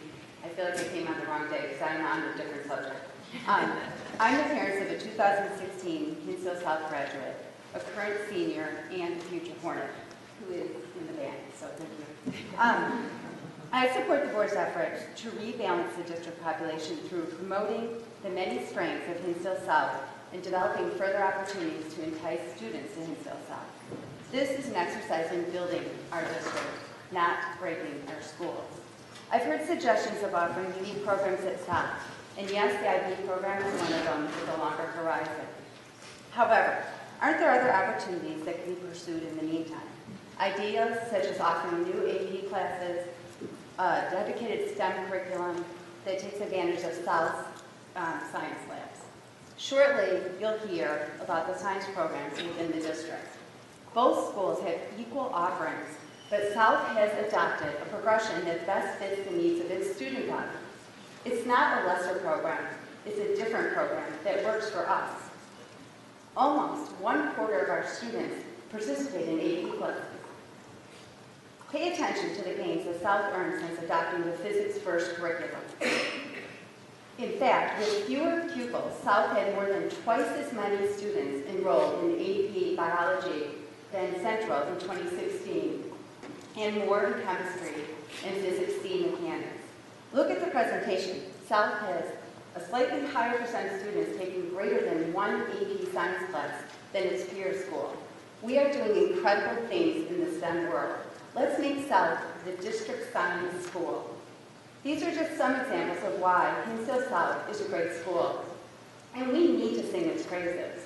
As we look at rebalancing now, we need to stop the negative rhetoric, some of which comes from certain board members and other community members.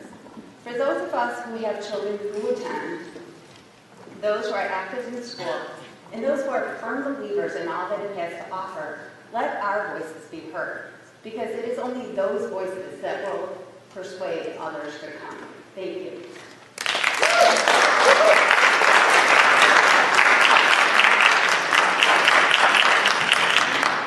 David, and your last name is spelled Nkanash. David over here. Stella Ravencroft.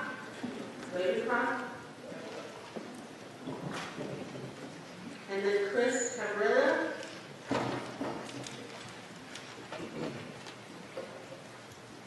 Hi, I'm Bella Ravencroft, and I'm a freshman here at Central. I've been in band since 5th grade, and I currently play over 5 instruments outside of band, so this program means a lot to me. The PE exemption has given me the opportunity with clubs such as Art Club and the Jazz program. I joined Art Club to be able to express my creativity through things such as painting, and I found that jazz lets me do the same thing through music. A fellow student stated, "I haven't found any other school-related activities that even compares to the jazz program. With Jazz Lab, students are given the opportunity not just to perform, but also to make their own music by making changes to music and also soloing. It gives students the ability to create and perform in ways that they choose." Unquote.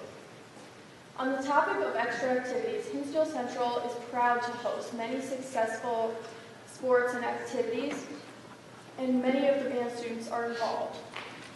And with this PE exemption, we are given the study hall, which many of us are very grateful for because it allows us to get a lot of our projects and our homework done. And without the PE exemption, myself and many others included, we would not be able to do honors, jazz, or any other elective class. Also, when discussing taking away year-long PE exemptions, it would be taken into account that with any gym exemption, more kids will take an early bird PE class, which would affect the growth of our jazz program. It is a program that has grown so much throughout the years, and I would love to see it grow more throughout the years, affecting those who are in grade school or middle school. Thank you.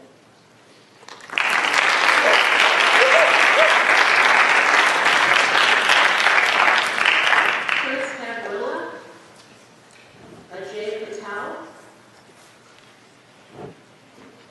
Hi, I'm Chris Avrilla, and my son is currently a sophomore at Hinsdale South. So I appreciate, and I know he will breathe a huge sigh of relief when I get home and tell him he won't have to worry about choosing his classes next year or senior year.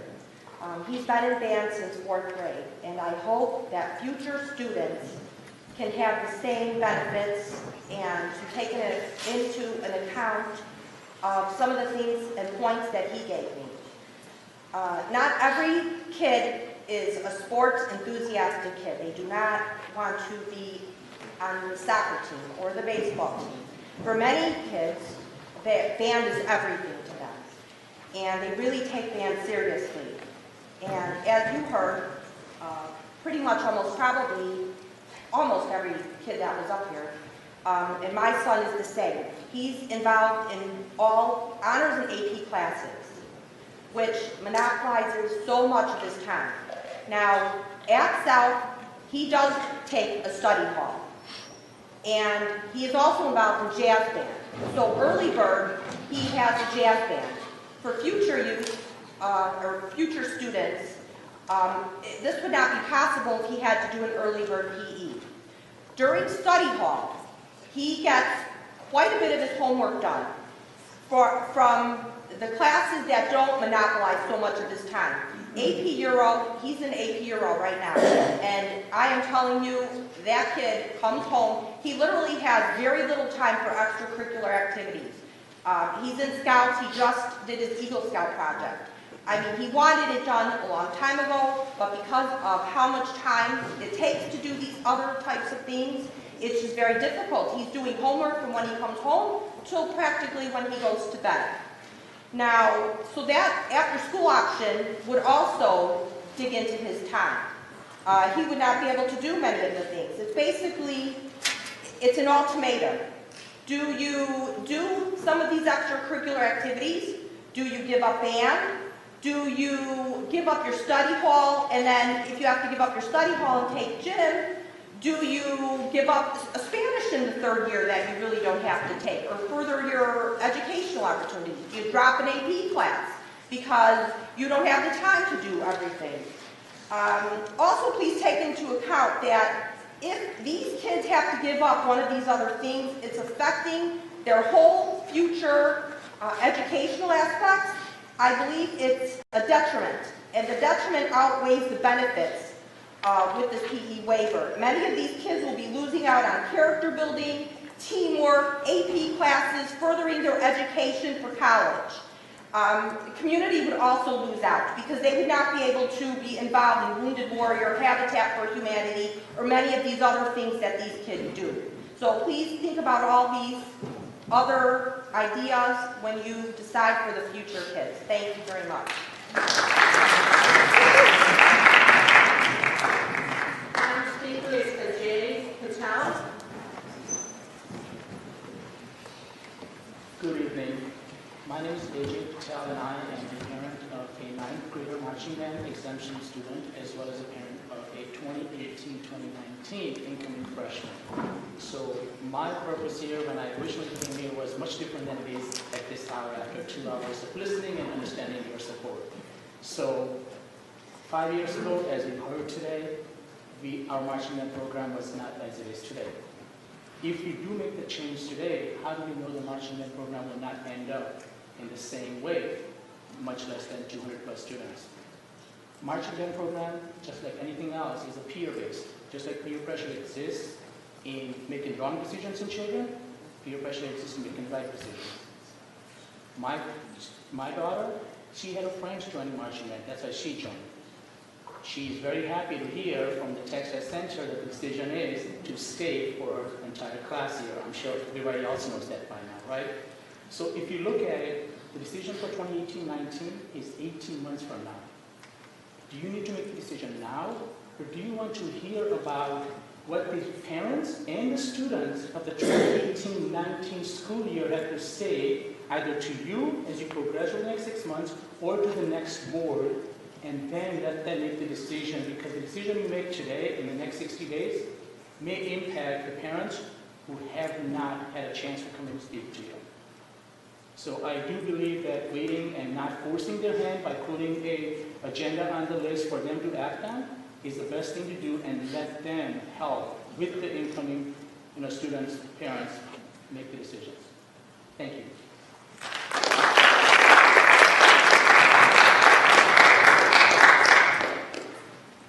Thank you, everyone who came to speak. We are on to our next item, which is District 86 Science Program. Dr. Law.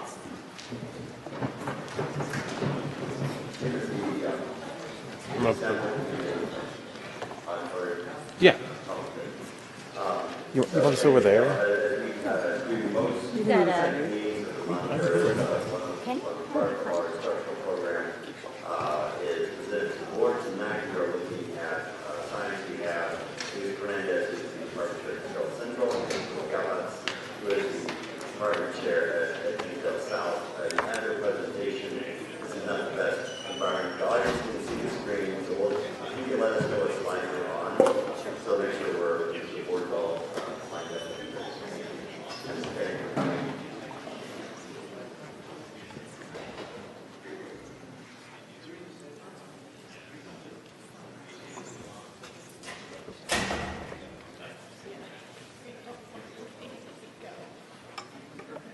So we will try to, once we change each slide, we'll try to tell you which slide that we're on so that you can stay with us. So we're just on an introductory slide.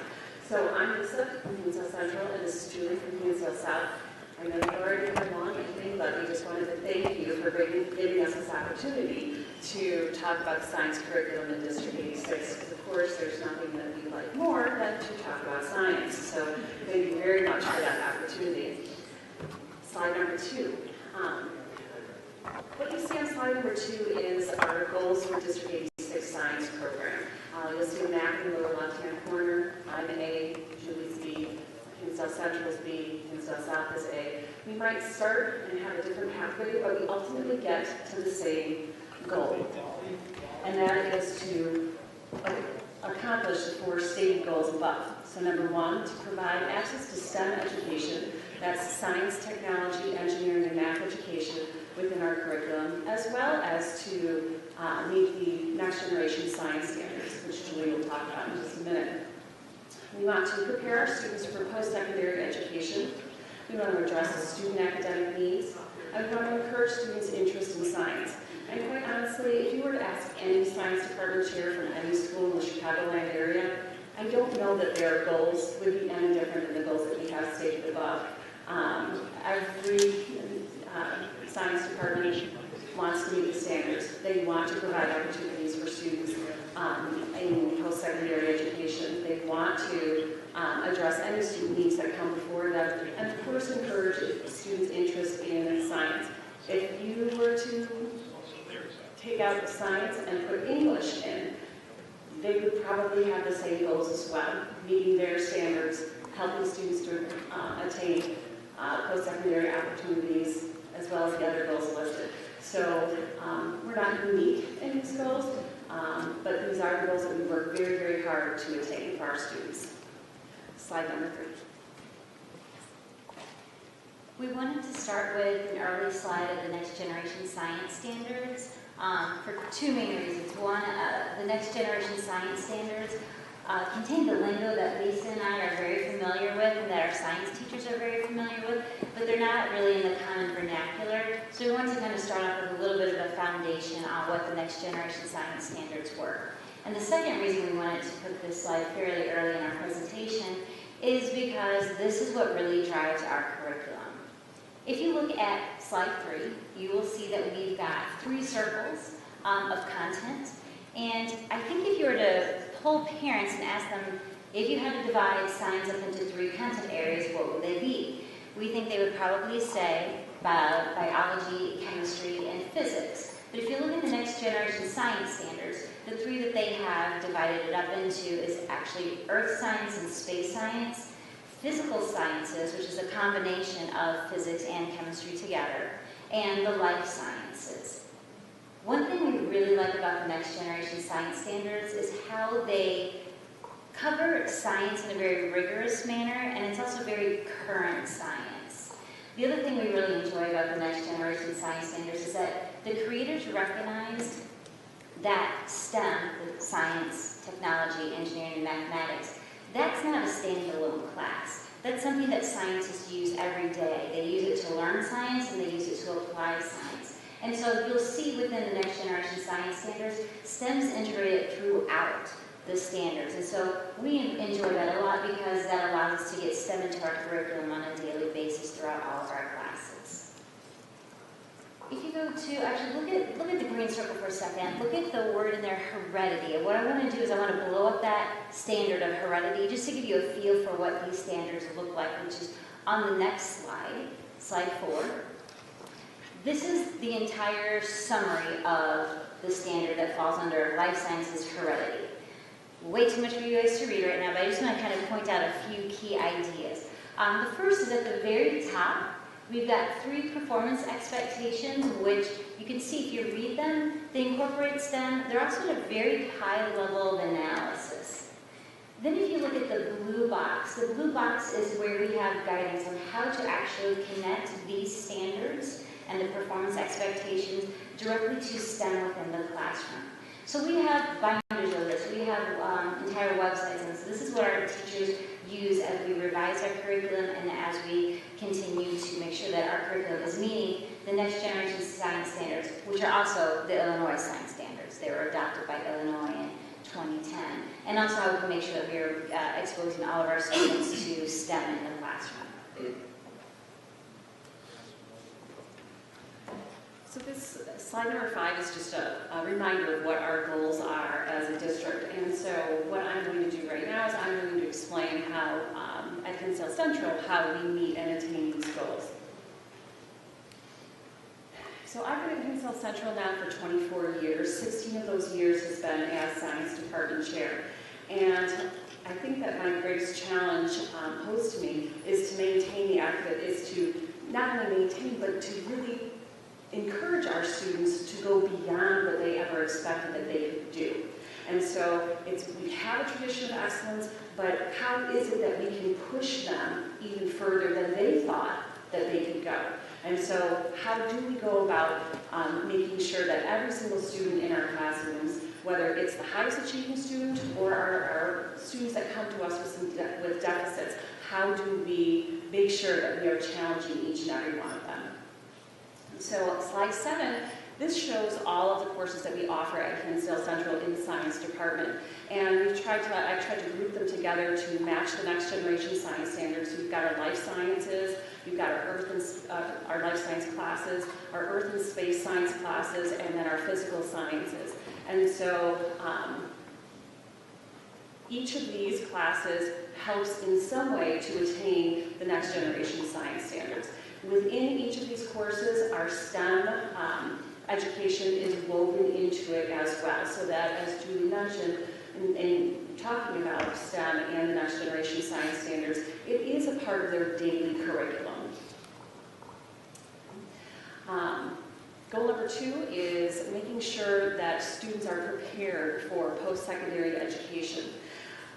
The state graduation requirement for science is 2 years. Our district graduation requirement for science is 2 years, but most colleges and universities require 3 or more years of science for admissions. And so what we can see from the graph on the left is that we have 98% of freshmen, sophomores, and juniors enrolled in a science class at Kinsale Central. We drop down to 80% of seniors.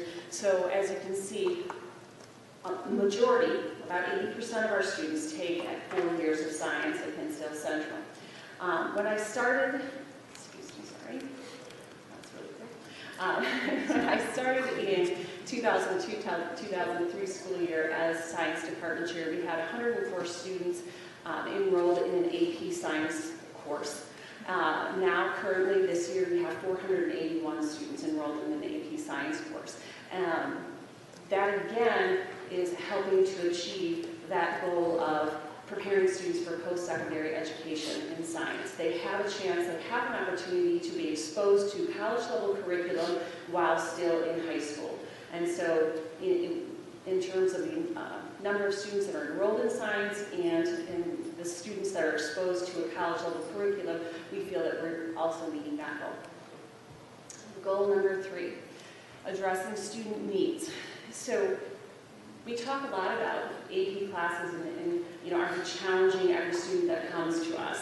We've got really high-performing kids, are we challenging? And yes, we feel that we are. We provide very rigorous curriculum throughout. But what about students that come to us perhaps with some deficits? We do make sure that we are attending to those needs as well. And so in our general level courses, we not only make sure that we're meeting the STEM and the NGSS standards, we need to also add and help students out with other skills.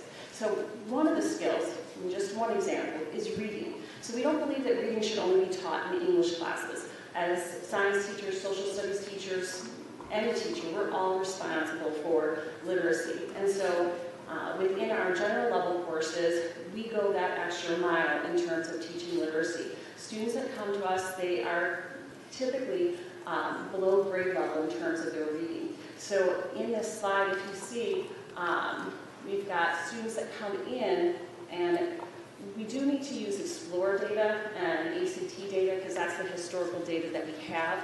I know that we're kind of making that transition to MAP and to SAT, but our historical data is with Explore scores and ACT. So when students come into Hinsdale Central, on average, they have an Explore score of 13 approximately, and by the 13 for reading.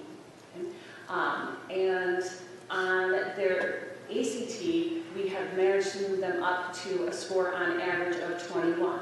How do we do this? Because in addition to incorporating to teaching content in science, we're also teaching reading. So this year we've adopted the Achieve 3000 class in all of our general level courses. And that looks at a student's left-side reading score when they come into our classroom, and then they are taught specific strategies for reading comprehension, vocabulary acquisition, etc. And then they are tested throughout to try to improve that reading lifestyle score. Before the Achieve 3000 program came to the district, which we're very thankful for, we taught reading in different ways. If you have questions on that, I can go into greater detail about that. Goals 3 and 4, addressing student need and interest in science. We have a history of students enrolling in honors and AP classes. And so we continue to strive to keep students interested and challenged in those AP and honors classes.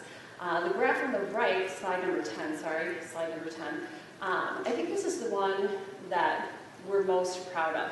This is the number of students who graduate with 1 AP Science credit, 2 AP Science credits, 3, 4, and the yellow is really what I'm most proud of. About 5 years ago, we had 115 students that graduated with 1 AP Science credit. Today, we have 181 students graduating with at least 1 AP Science credit. So not that we don't have areas to improve on when it comes to students taking AP Science classes, we do, but we're definitely trying to seek those students out and provide that access and that opportunity for them to take an AP Science class. So we will continue to move in that direction.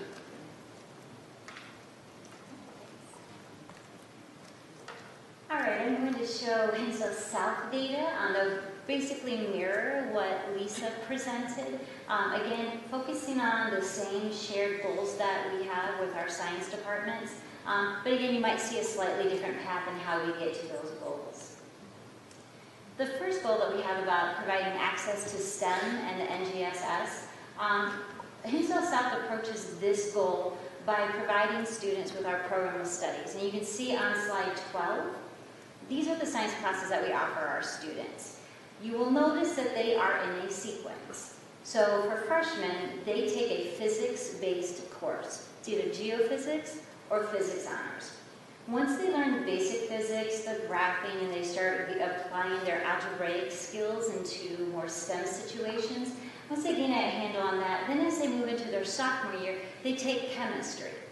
And then as sophomores, they're all taking chemistry. They start learning the chemistry that is essential for them to learn biology. And so all of our students wind up moving from sophomore year into junior year being a biology-based course.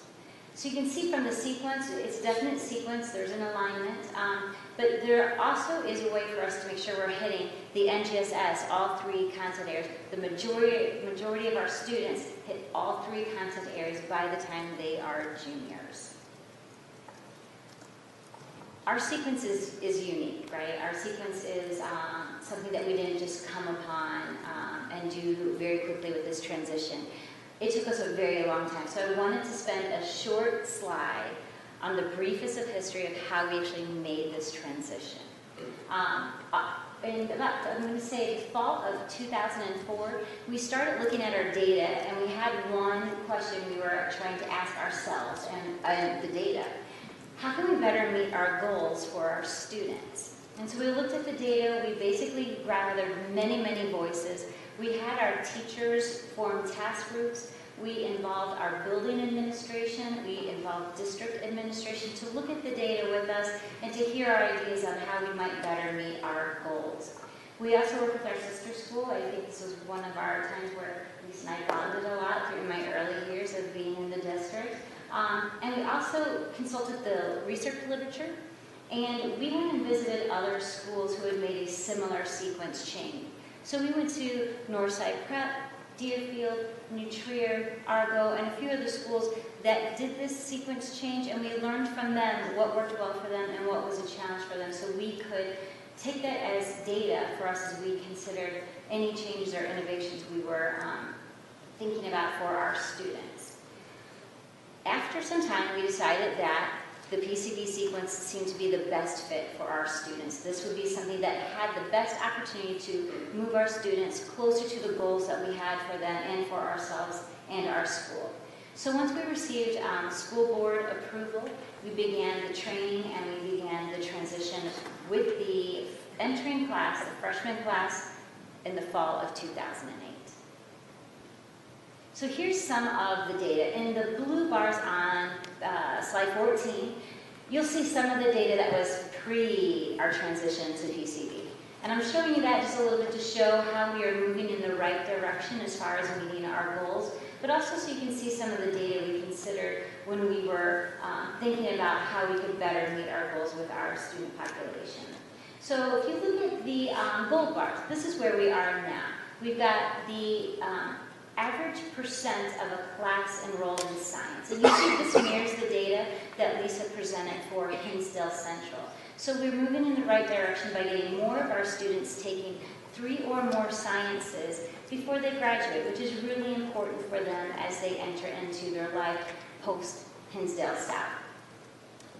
The next graph on the average AP Science enrollment, it also shows in blue where we were prior to the PCB change and where we are now. This is an average AP Science enrollment per year of our students. So we went from about 136 students enrolled in an AP Science per year to 387. So it's basically, we've almost tripled it.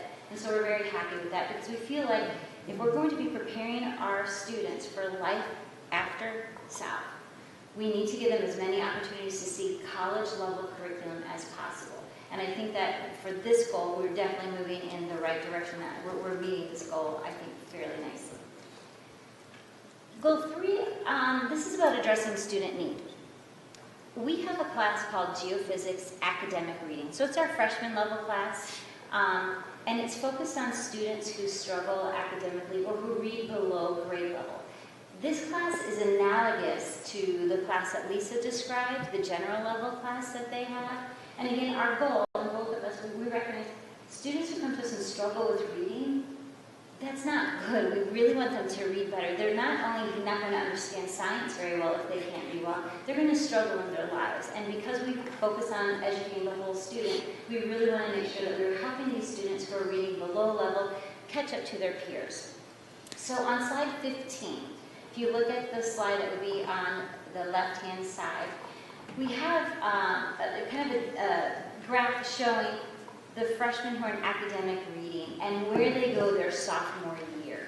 And so you can see we've got the freshmen in academic reading. Their sophomore year, about 50% of them move out of the academic reading course. They're moving into a regular level science course because we're able to give them some skills that allow them to be more successful. And then going from sophomore year to junior year, we even get more kids moving out. And so we see that these kids are gaining the skills that they need to read better and to be successful in our academic classes. The slide on the right is a great slide. I think it's a little confusing, but I think once I say a few words, it will be clear as day. If you look at this, again, we've got this class, Geophysics Academic Reading. When students come into our school, if they're reading at, if they're scored from an Explore Score reading exam, says that they're reading at a 12 or lower, we automatically place them in the Geophysics Academic Reading course because we feel that's the course that would best help them. So if you look at the first blue bar, we've got a band of kids that would be entering our school with an Explore Score of 7 to 9. They're way below grade level. They enter and they take Geophysics AR, and they then grow an average of 5.9 points. To put that in perspective, the national average of growth from Explore to ACT is 5.6. So these kids are growing very well. We celebrate them all the time because they're working very hard and they're gaining their reading skills. Now when you look at the next band of kids who enter with an Explore Score of 10 or 11, these kids, we would place them in Geophysics Academic Reading, but because of other factors, there might be counselors or parents who use other pieces of data and prefer to, or think that the regular geophysics is a better fit for their child, and that's fine. But what you can see is, on the Explore, the kids who enter with an Explore of 10 and 11, if they go into Geophysics AR, same beginning score, they wind up growing 7.8 points. The students that go into our regular geophysics class with the same beginning Explore score, they still grow great, and that's because we focus on reading throughout all of our science classes, but they don't grow as much. And I think this shows that our geophysics academic reading class, we're not only focusing on science and hitting all the next generation of science standards, but we're really giving them that focused attention of reading through Achieve 3000 and through different reading approaches that we have. It seems to be really making a difference. It's similar for the kids who enter with Explore of 12, and then I put in there the Explore of 13 to 25, just so you can see again, our students in geophysics and geophysics academic reading are growing at a great rate, and they're beating national averages. And then my final slide is goal 4, increasing student interest in science. As Lisa said, we love science. We think everybody should just naturally be interested in science, and we know that is not the case. Okay, fine. So what we wanted to do is see how can we design our curriculum and make science more accessible, more interesting to kids. And again, this is one of those pre-post PCB slides. So on slide 16, the blue bars again are the data we were looking at and the data that we have from pre-PCB.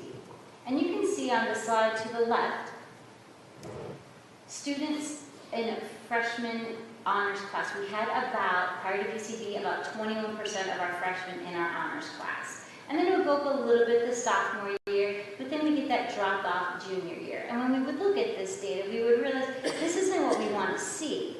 We could probably make this better. We could have a better approach. And so, again, this was one of the pieces of data where we thought, PCB might be something that could help us out with this. And so if you look at the gold bars, you can see that there definitely has been a change.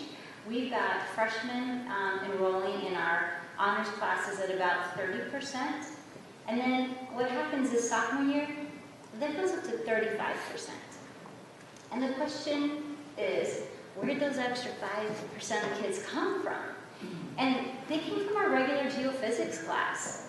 That's where they came from. And I think what that points out is our geophysics class is a rigorous class that is preparing our kids to make the jump into a more challenging class, the chemistry honors class. Not only is it rigorous enough to prepare them, but they like it. Geophysics is an enjoyable class and they want to take more, and they have the confidence to take on a greater challenge. You see the same type of bump up where you go from sophomore to junior year. And then my final graph is, again, very similar to what Lisa showed you guys. How many of our students, before they graduate, take 1, 2, 3, or 4 science AP classes? Blue would be pre-PCB, gold would be after. For kids who are graduating, taking 1 science AP course, we went from about 64 kids who would graduate with that honor. We're up to now 132. So that's a lot of kids who are graduating who in the past would not have seen an AP level class, who now are seeing an AP level class. They're getting that experience and seeing that college level rigor. And then again, if you go from the number of kids who saw 2 AP science courses, we went from about an average of 17.5 to 63. And then the number that went from taking 3 AP science courses went from 4 to about 26. So we're giving kids more opportunities to see high-level rigor, college-level rigor, and they're enjoying it, and we're very, very pleased with that. So going to the next slide, slide 17, this is just kind of a recap of our goals. And I think if you look at Lisa's slides that represent how Hinsdale South Science Department is meeting these goals, and how Hinsdale Central is meeting those goals, and how Hinsdale South is meeting those goals. We might have different paths, and I think that's based on our local student needs. But based on our analysis of what our students need, it seems like we really are moving in the right direction, and we are meeting these goals. Do you guys have any questions for us, or anything you'd like to discuss with us? And thank you also, though, again, for inviting us. It's actually a little bit of fun. Thank you. This report was so informative. I said to our superintendent, where do I sign up? I didn't want to sign up like this when I was in high school. This sounds like such an exhilarating program. Thank you. A couple questions. You had talked about the pre-PCB move, and you talked about the goals that you wanted to achieve. Back in 2004, I didn't know if you had the same goals that you have today, so I was curious to know what those goals were that was the impetus of the change. Yes, I do. The goals were, they would fall under the umbrella of what we showed you tonight, but I do have the more specific goals. And of course, I didn't add it on the supplemental slide. There were more things like looking at, like, student growth was one of them. Student enrollment was another one. Also, oh, I'm so sorry. Yes. Yes, no problem. So one would be student growth in reading, student growth in science, how they were enrolling in our classes. Were we keeping them in our classes all 4 years, 2 years? How long were we keeping them? Because again, the state and our district only requires 2 years. So we really want kids to take more science because we feel it's really important for them. Also, were they taking high level of science? Were they going for honors? Were they going for the extra challenge? Were they going for AP? We also were trying to find a sequence that would address students who are coming from multiple different backgrounds, where they would have something in common with each other. So, for instance, we had all of our freshmen in a physics-based course. So if you come in as a freshman, you are with a band of students who are all experiencing physics. And we wanted to have that unity, and we also wanted where students, when they would move up, that our chemistry teachers would know what they had so they could build on it. And so we were looking for that sequence for the curriculum because we thought it would give a little bit of unity and stability to our student population where they were going. So there were things like that. Some was to decrease the confusion on freshman placement. There were like 10 of them that we went through to really try to figure out, are we hitting these goals, and is there a sequence, or is there, maybe not even a sequence, but an innovation that we could do at South that might help our specific local student population achieve at levels that we thought they were capable of. So this program has been into effect since 2007 or 2008? It started with the freshmen entering 2008, so it was a cohort. Does that make sense? Yes. Okay. So based upon your data here, it seems to me that it's been very successful in achieving the goals that you wanted back then, as well as achieving the goals that you have in place now. Question, question. Some people may seem to think that we need to be consistent across the district. What goes on in one school goes on the other. Do you have, this is going to be a silly question, but do you have concern, what would be your concerns if you went back to, if it was consistent with, say, Central's? For us to go back? Yeah. I think we would lose some of the curriculum alignment that we have, where again, the chemistry teachers know exactly what the kids have as a skill coming in, and so they can build on that. They can say, remember when you did the thermal energy lab? And they all go, yes. All of them say yes. And we go, okay, it's just like this. And so we have that ability to build on what we've had in the past, and I think that consistency is very important for our students at South, because there's a lot of other things going on where we have focus on reading or math or different things where the consistency I think is really good for them. So one thing I think we lose is that curricular alignment that I think gives kids the feeling of accomplishment and that they have and confidence really. And I just think it's really great for our kids. And I also think that having chemistry in front of biology for us is very helpful, because we're allowed then to have the kids handle chemistry before they hit bio, which saves time in the bio curriculum. Because usually in the bio curriculum you have to teach them the basics of chemistry. That saves us some time, so we can help with any areas where they might have a deficit, where we can say, we need to hit this a little bit harder. And it's okay, because we've already covered chemistry prior to the bio class. So those are a few things, and I don't think that we would have as much success in our AP program either. And I just want to add, because Julie and I have worked very closely on this, before even Hinsdale South considered the physics first model, we had looked at it at Central in the late 1990s, early 2000s, and then again, we looked at the physics first model to see if it would be a good fit for our school. And one of the things that I remember Julie and I having many conversations as they were thinking about this transition was getting kids to take more science. And so by placing biology third year, so at Central, we didn't have a need to increase our junior year enrollment. And we were already up at 98%, so we didn't have the same question being posed to Central. But Julie's, if we go back to look at the slides of pre-PCB, her enrollment in junior year is down like at 80%. Well, a lot of colleges will say 3 years of science, one of which is a life science. By moving that life science to junior year, you can almost guarantee that students are going to enroll in that third year. No one's going to leave high school without having taken biology. So it was very strategic in terms of they're placed in there. Did we have that need at Hinsdale Central? No, that wasn't a concern for us. But that's one of the things that we talked about, because the question wasn't, should we go to physics first? Should we go to physics, chemistry, biology? It's how can we increase enrollment in science classes? How can we provide more opportunities for kids? And so I'm just drawing back on our conversations that we had. And just two quick things to piggyback on that. I think also a lot of times students looking at junior year thinking about physics versus thinking about bio. Bio is, I think, a more welcoming type of class. I mean, I think it's just how it works. And then the second thing is, in the beginning, I was not for physics first with the PCB sequence. I was for sure that as we were doing all of our analysis, no, we're not going to go this way. But we got to open our minds and see it all. And then as we looked at the data and did all of our conversations, all the data was coming in that this is probably the best fit for our kids. So again, I think it comes back to what do your kids need at the local level.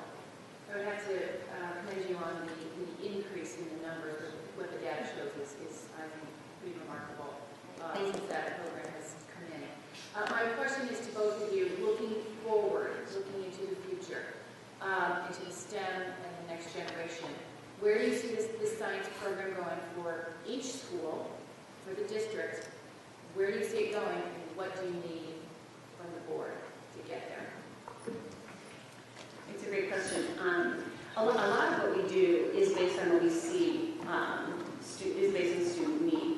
And so when we were implementing kind of a standalone STEM program, sure we were aware that was going on in the state of Illinois, we were looking at it, but it was the students who said, this is what we want. Right? This is what we want. Now, of course, as leaders of our department, we have to look at data and say, how can we make what we do better? And so that was the premise for Julie's improvements. But we're always looking at what students need. what students want and making those improvements. At Hinsdale Central, what do we need?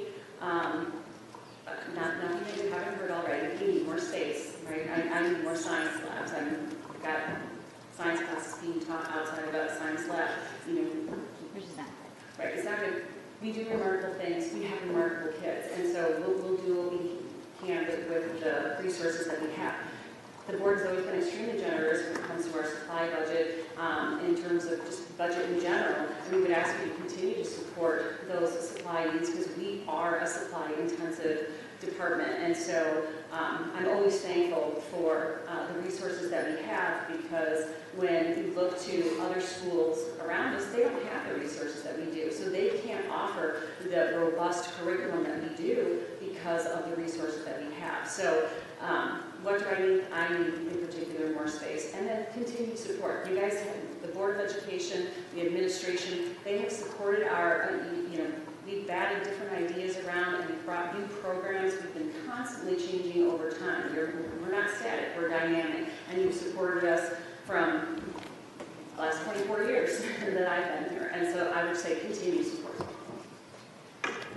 I would echo that. I feel like you guys give us what we need, our administration gives us what we need. I think the time that you give our teachers to talk with one another and for us to actually look at data, which it seems like it's easy, like it's all pretty up there, takes so long to actually pull the data, find the data, to analyze the data. It's a lot of time. And so you guys give us the time, you give us the late starts, you support us in that, and I think that is key to having teachers sit down and really look at the data and have the time to be creative with what do our kids need and thinking outside the box and actually meeting those needs. So yeah, just thank you. You guys have been great for us. Our administration is great for us. We just feel very supported, and I think that shows through because we can be creative in how we reach our students' needs. I appreciate that. I guess my question, I was thinking more broad sense of the program. Where do you see the science program going? Where would you like to see the program go? I think for my school, what we would like to do is more fully explore what our possibilities are within the framework that we have, getting more students involved, reaching higher. But I also think one thing that we're interested in now is when the kids do retire and they take on those more challenging courses, it's not like, oh, welcome to the class, you're going to be just fine. It's very stressful. And I think one thing that we would like to do as a science department is not only have them retire for these great classes, because they're doing wonderfully, but it's stressful. How do they handle that? So for my department, one thing we've been working on a lot this year is how do we get kids to deal with the stress? How do we do time management? More of the SEL thing. So you might be asking more classes or programs, and I think right now we're going to fill out what we have, work with the kids and build their resiliency. That would be, I think, our primary goal at this point. And then I would just say that as we look to the future, I know that it seems like 2012 was so long ago that the NGSS was adopted, but to change your curriculum to fully meet those standards, we're not there yet. We're not there yet. To incorporate STEM into daily curriculum, we're doing it, but it definitely could be better. So we still need to work towards achieving NGSS at a higher level.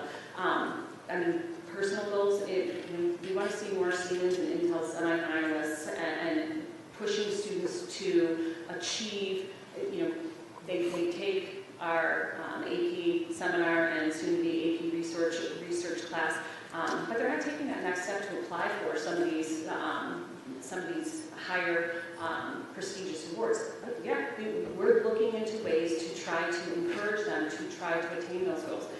And so we're looking to push students right now. In terms of science education, where is it at? Right now, all the schools around us, they're looking at how can they get the earth and space science standards incorporated into their daily curriculum because they don't have earth and space science classes like we do at Hinsdale Central. And so we field phone calls on a regular basis, emails on a regular basis as to how do we do it. And well, it's easy because we offer an earth and space science class in some way, shape, or form. And so to say that we have, we don't have any goals that we're working on because, we have not attained NGSS fully.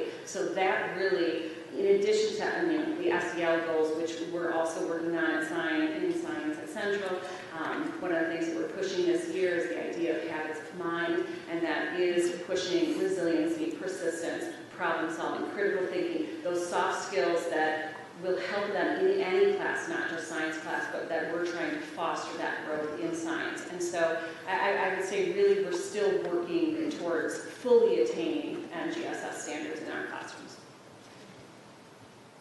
I have a question about, thanks for this, is great data.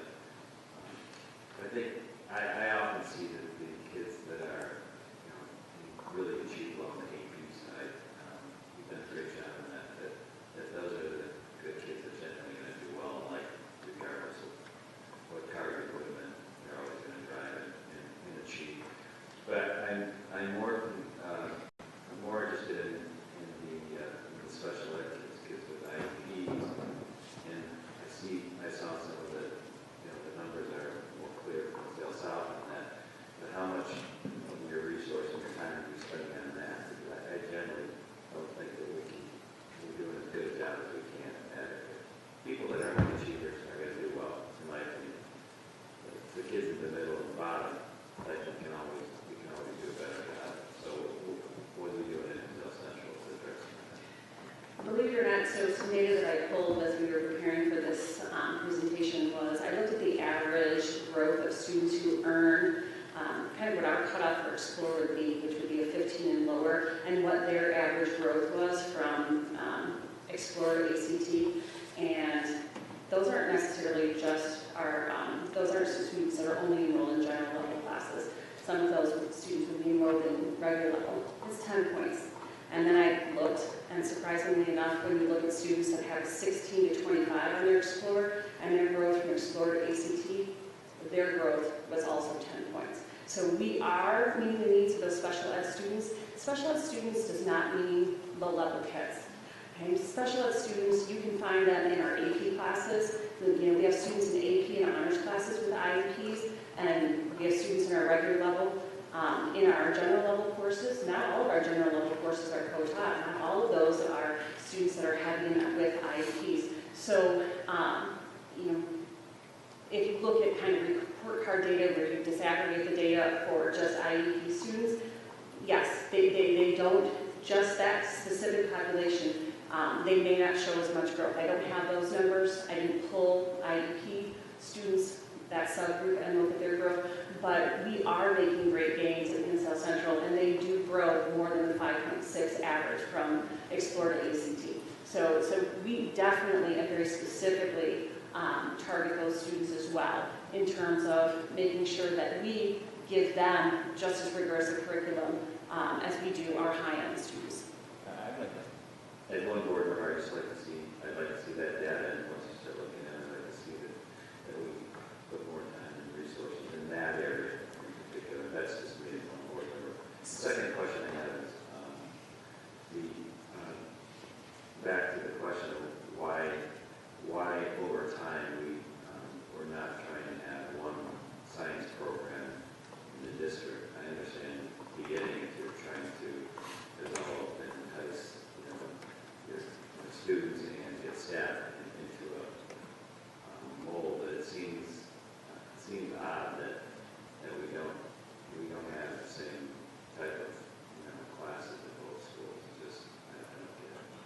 Longer term, short term, I understand. Longer term, I don't understand. I think the only real difference in the course offerings would be the course sequencing. The geophysics, we don't offer geophysics. We offer earth science and physics separately. But if you look at, course for course, beyond that, they're exactly the same. It's just the order in which they're offered. It varies. And yeah, Julie and I, we spearheaded, and Julie, feel free to kind of take over here. We spearheaded a group of over 20 schools in DuPage County where we created a common assessment in biology, chemistry, and earth science, and physics. And it was given, even though her students take biology as a junior and mine take them typically as a freshman or sophomore, they were given that same common assessment that was based on the next generation science standards. So although, as we kind of mentioned in our program, that we do offer it in a different order, we are still achieving the same goals overall. I don't know if you're speaking. Yeah, I think one thing I'll say about that is we had been doing this program with about 20 other high schools in Page County where we would all give the same test to our physics students, and we would then compare data, and it was just teacher to teacher, and we would look at our data, and if we would see that somebody was scoring really well with motion, we would ask them, hey, could you share what labs you're doing? How are you able to do this? And so it was a professional development group of teachers, lots of them, we consider 20 high schools, that we organized, and we would collect the data ourselves, we would run the data for all the schools, we would share the data, we would organize all the meetings that we would have and all the discussions. And we were doing really great with this, where we would give the same biology exam that all these other schools would give. So we do have the same content, we still cover this, but it looks different, but it really isn't. Mine is in sequence, whereas there's a little bit more flexibility at Central. The reason we don't do that anymore is because the state stepped in and mandated that we do SLOs. And then districts of the other schools that we were working with would then had to pull back in and focus on SLOs, and therefore we kind of lost this group due to that. But we had been quite a few teachers in that, and we had been doing common assessments through multiple high schools, including us to, again, point out our curriculum, very, very similar. It's just how, it's just the path. SLOs are. Sorry. Student learning objectives, and so that's the student growth component of the teacher evaluation system. And so teachers are evaluated on 70% professional practice and 30% student learning objectives, student growth. And so as teachers, they are measured on student growth of two different student learning objectives. And so the money was going towards, they couldn't send teachers to our professional development, even though it was offered for free, but they couldn't pay money for subs to come and continue the work that we were doing. They were being told to work on student learning objectives.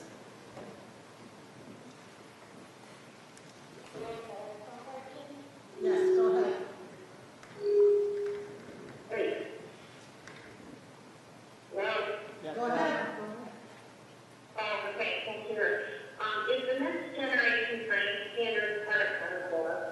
No. No. There are no Common Core science standards. There's Common Core science literacy standards, which we incorporate, but there's no Common Core science standards. They only have that for math and for English. And so the state for science has adopted the next generation science standards as our science standards. Okay, understood. So that both the teachers understand kind of self-experience without curriculum, and in looking at both of these presentations, within that the principle itself, science share should be definitely commended upon the work that she has done with the independent reading students. And that outpaces what's being done at Central, and that seems to me that the challenge in Central is trying to incorporate alongside winning strategies that congratulations right now. Where I think that there's a difference is on the path that you get to certain places, which is the different treatment. The way that is sequenced, well, and I think that the Central Department Chair hit on it best, is that they delayed biology until third year, and you do and are required to take a life science to be entered to gain entrance into college. So essentially, you are hijacking the student's ability to choose what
wondering if South Carolina has a strategy for Central not want to adapt that strategy.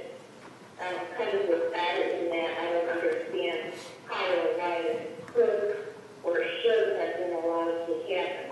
I understand taking the everyone reading students into perhaps geophysics type class to work on the skills. But why it is that you also on stage, students do not struggle with reading into that type of a class and take away their decision making to strive for the best that they can makes no sense. And I'm absolutely against the different science sequences for both schools. The feeder districts will work with whichever high school students feed into and will tailor their science program to that particular high school entrance level class. That it comes from the feeder district that is in the Downer South and Winsdale South, they actually put the students into different classes to teach them the preparations that they'll need for freshman year for the Downer South and then Winsdale South. So that to me is an excuse and a non-starter. And I can't begin to tell you how it's viewed, especially with the inability of the students to choose what they want to take third year, if anything. That there was a stigma that was put upon Winsdale South. And the increase in the science, increase in the number of students taking science the third year, only has to do with the fact that they have to take a life science. It has nothing to do with their science or the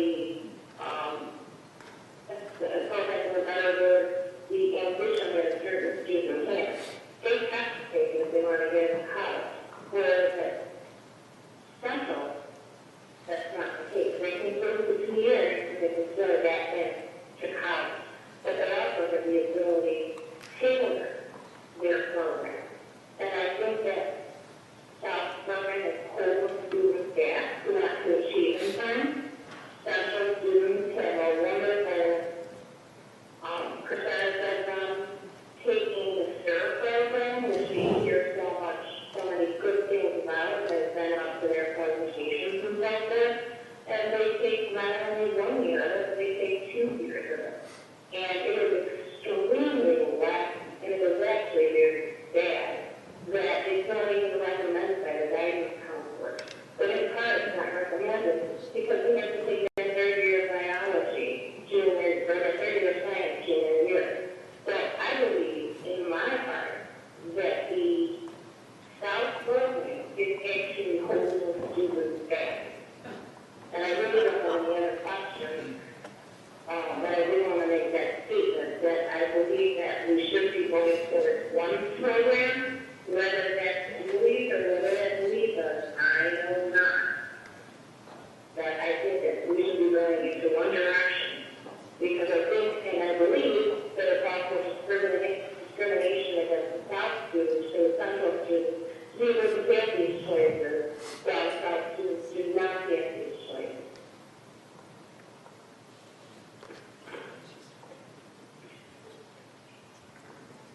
Okay, I'd like to wait. Anybody else have anything to comment? Okay. All I know is when I leave here, I take 55th Street, or I take County Line Road, and I end up in my home, no matter which path I take. So, I understand what the two of you are doing, and I think you should be commended for your individual departments at your schools, but the collaborative work you're doing. And data is only good if you use it, and I think the two of you are using data and you're using it to improve. Both schools aren't identical. They're not the same. They come from different feeder schools where the different 8th grade get taught different things. What works, works. And I think what the two of you are doing is you're doing what works for your individual schools. And I don't think the curriculum has to mirror each other as much as it has to be effective. And the numbers in this report that you gave us speak to that. So I think you're doing an excellent job. I know my children have not been held back at Hinsdale South in any way. I'm very pleased with the education they've received. I'm sure I'm more than pleased. So I thank you. I thank you both for working so closely together. I think you've done a great job with your science department. So thank you. Thank you.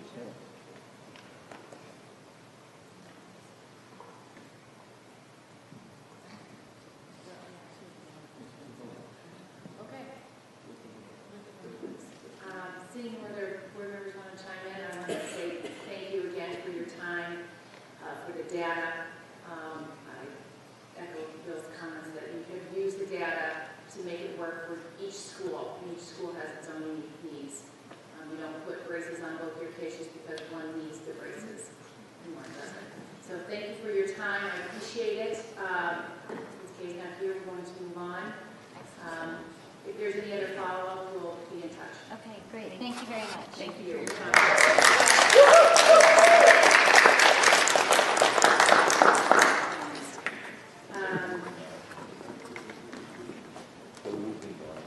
The next item on our agenda is the consent agenda.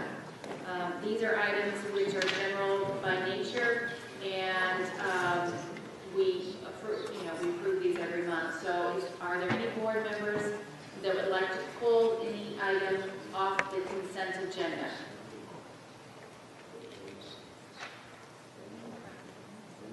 Okay, that's a first, I think. Seeing that there are no items being pulled, I will take a motion to approve the consent agenda as is.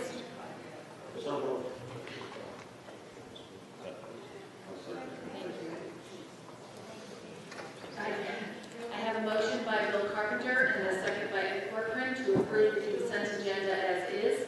Deb, would you please call the roll? Yeah, Claudia, go ahead. Yeah, go ahead, Claudia. I mentioned Debbie earlier that November 21st meeting minutes had an error in them. One of the items should have been given credit to board member Carpenter under board comments who had indicated that really like the layout of the room, and that was changed to Mr. Carpenter. And then there was a word that was changed from district to disparate, DISPARATE, and I can fully understand that was heard differently. So there are those two words that we changed earlier, so that everybody knows when we're voting on it. I believe she made those changes later this afternoon. Yeah, she's nodding her head that yes, she has made those changes, so thank you for pointing those out, Claudia. If there's nothing else, then Deb, when convenient, please call the roll. Mrs. Gallo. Aye. Mrs. Planson. Aye. Mrs. Hirschman. Aye. Mr. Beardsley. Aye. Mr. Carpenter. Aye. Mr. Corcoran. Aye. Ms. Manley. Motion passes 7-0. Next item, we are going down to item 9.1 to approve the IMEC tolling agreement. Can I have a motion to approve the IMEC tolling agreement as presented through January 31st, 2018? Second. Moved by Ed, seconded by Ralph. Discussion? Deb, can you call the roll, please? I'm sorry, can you give me the first and the second, please? Ed was first, Ralph was second.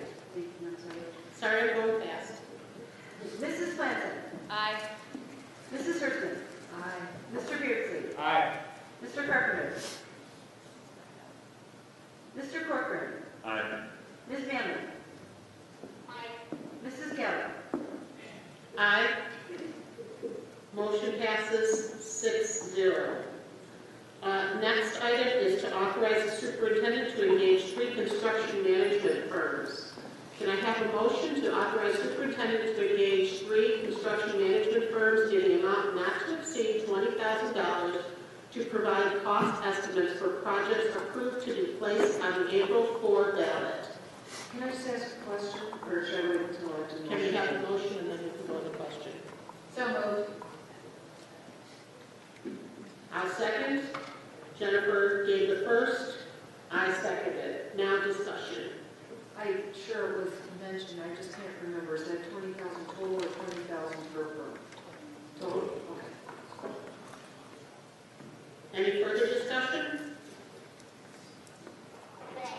I was Melanie, instead of my fellow board members, there was a feedback here. That this is a little bit contract that is just being put out for 3 farms. One of whom we previously had with the Quincy list, and the other decision, so it's good. And then after one shot to additional funds as a result of that, and one were mounted as a result of that, but that does not mean if it was not the right way, I don't want to do it, that none of this would not be done with, and perhaps even if they were not caught. And I would urge the board not to extend a no bid contract. Otherwise, people may think that the board or the superintendent is engaging in doing the bid.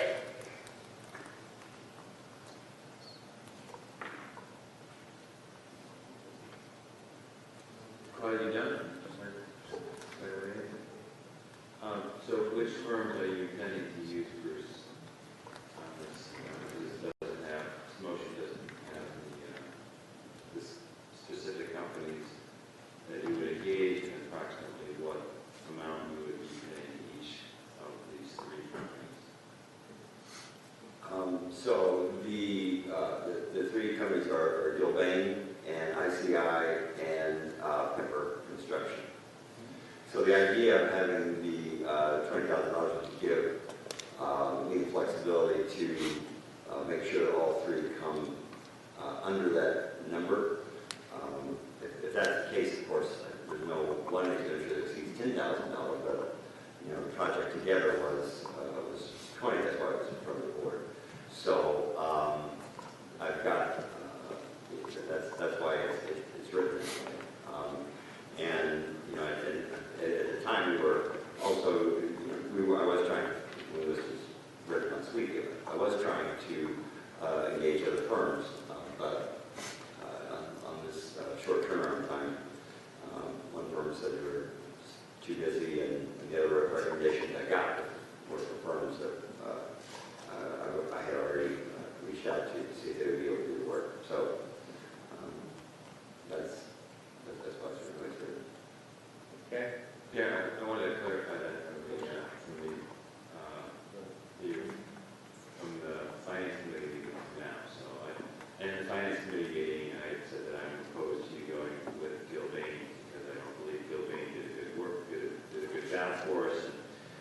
And there were some contracts that were issued that were single bid or single source or no bid type contracts that I didn't like that their approach.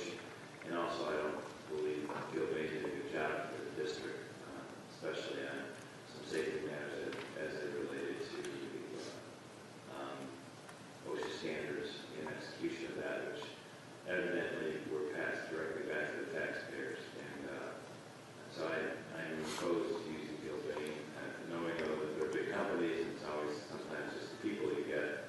I do not like awarding additional work to a company who has not done good work for us in the past. It's a bad person. So I'm okay with Pepper and ICI, and specifically with that scope change that we discussed in the finance committee meeting, where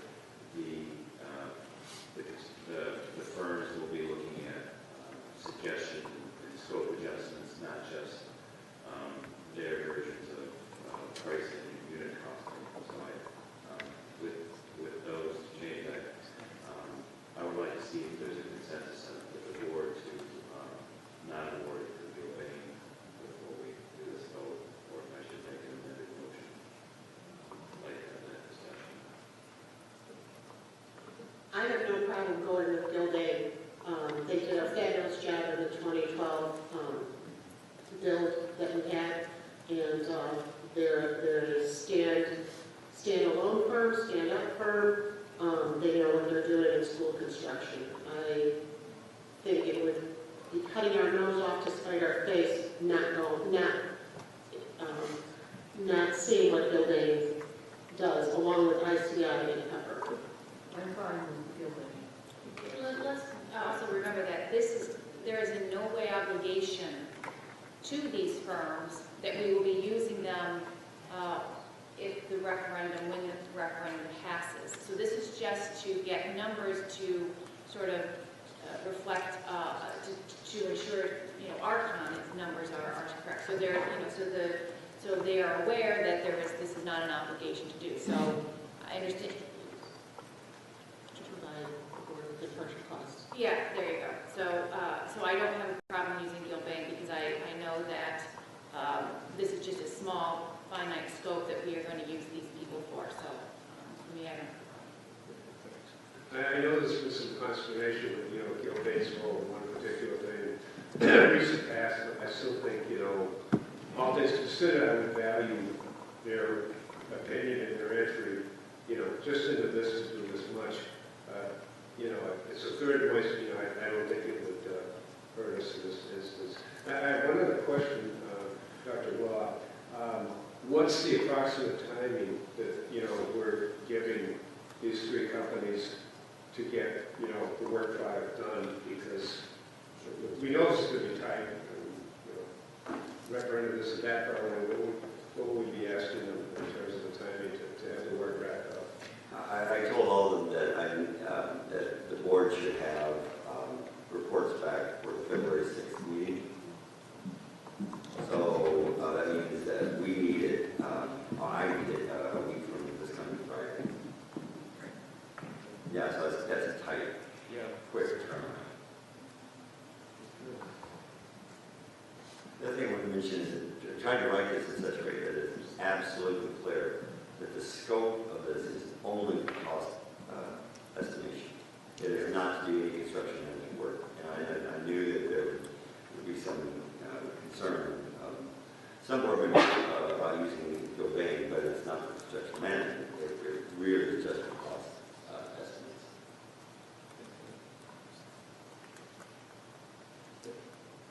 Okay, so we have a motion by Jennifer, second by myself. Deb, can you call the roll?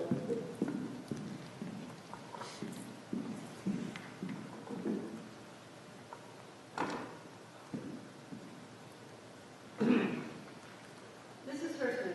Aye. Mr. Beardsley. Aye. Mr. Carpenter. Aye. Mr. Corcoran. Now, I just want to register that I don't oppose to having Gilbane as part of this group due to what I believe is poor performance in the past.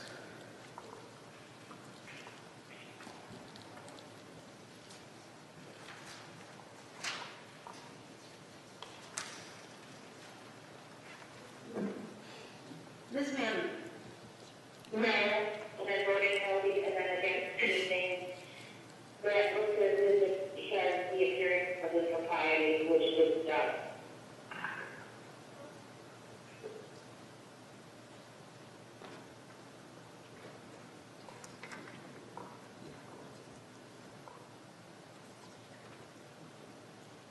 Mrs. Geller. Aye. Mrs. Clinton. Aye. Motion passes 5-2. Next is 9-3, to accept the school's Count Corp donation in the amount of $1,000. Can I have that motion, please? So moved. Second. Moved by Ralph, seconded by Kathleen. Discussion? I have only one question.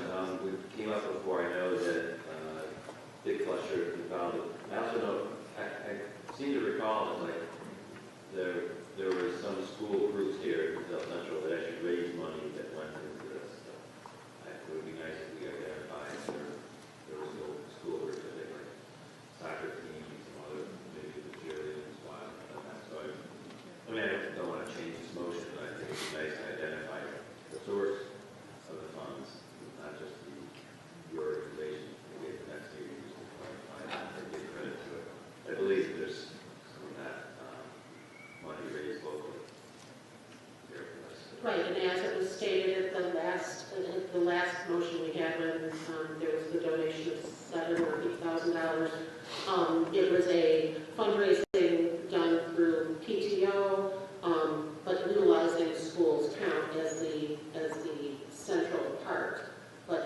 did give kudos to Hinsdale Central, Hinsdale South families, the community that donated these monies at that point in time. But if there's other groups, unbeknownst to the board, get back to us.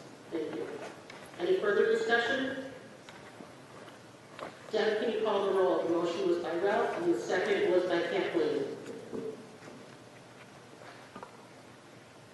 Mr. Beardsley? Aye.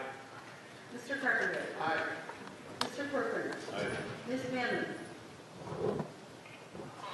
Mrs. Gallo? Aye. Mrs. Clancy? Aye. Mrs. Turkey? Aye. Motion passes 7-0. Next item is the President's report. I have nothing for this evening. The next item is appoint the PTAC committee members. Policy 2150 requires that the board president appoint all members of board committees. Appointed to the Hinsdale Central 86 Parent Teacher Advisory Committee are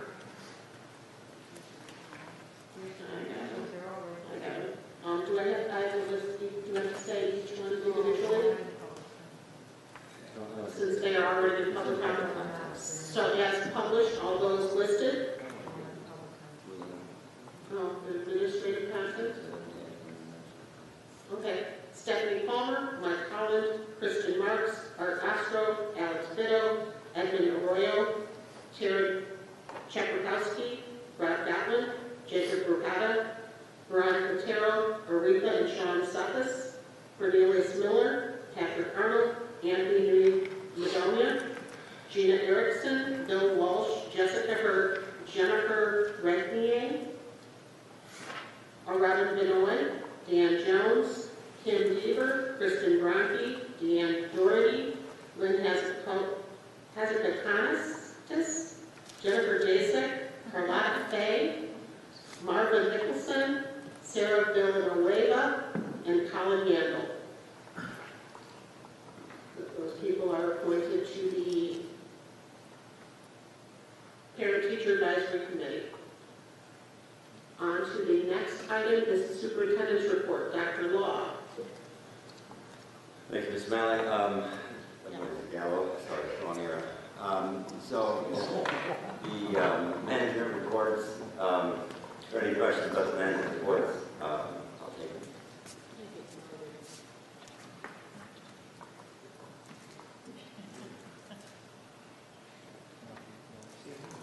Okay.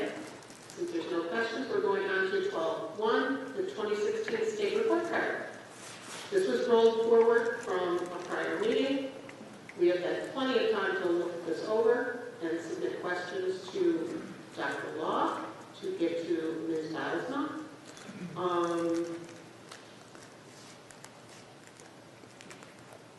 So we have the summary. Dr. Law, did any board members submit any questions regarding this? No. So I think this was the same last year, this thing kind of rolled forward. So I think that the board's good and we'll just stop putting on the agenda.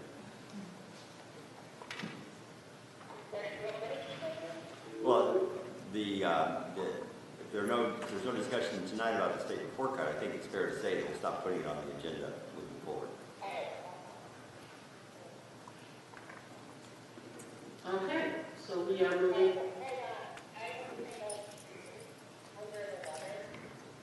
For a while there, and with someone get students with an injury. But I think that the practice that I'm happy with my training them. It's not the content, I understand. No, go ahead. Alright.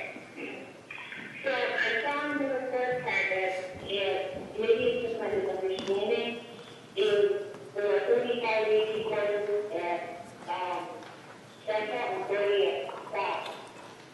Was that the number of sections, or was that the type of AP classes?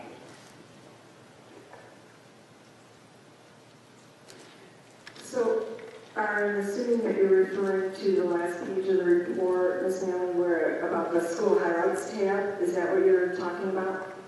Right. Okay. This section is actually built by the principal's assistant, pulled automatically by the state. So I think that we need some proofreading and editing to that section. However, once it was posted live in October, we didn't go in and change it. So this is not as accurate as it could be, and I think that led to some confusion.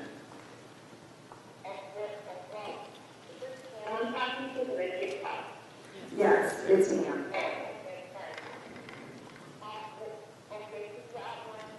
What else might be inaccurate, just so like some questions from me?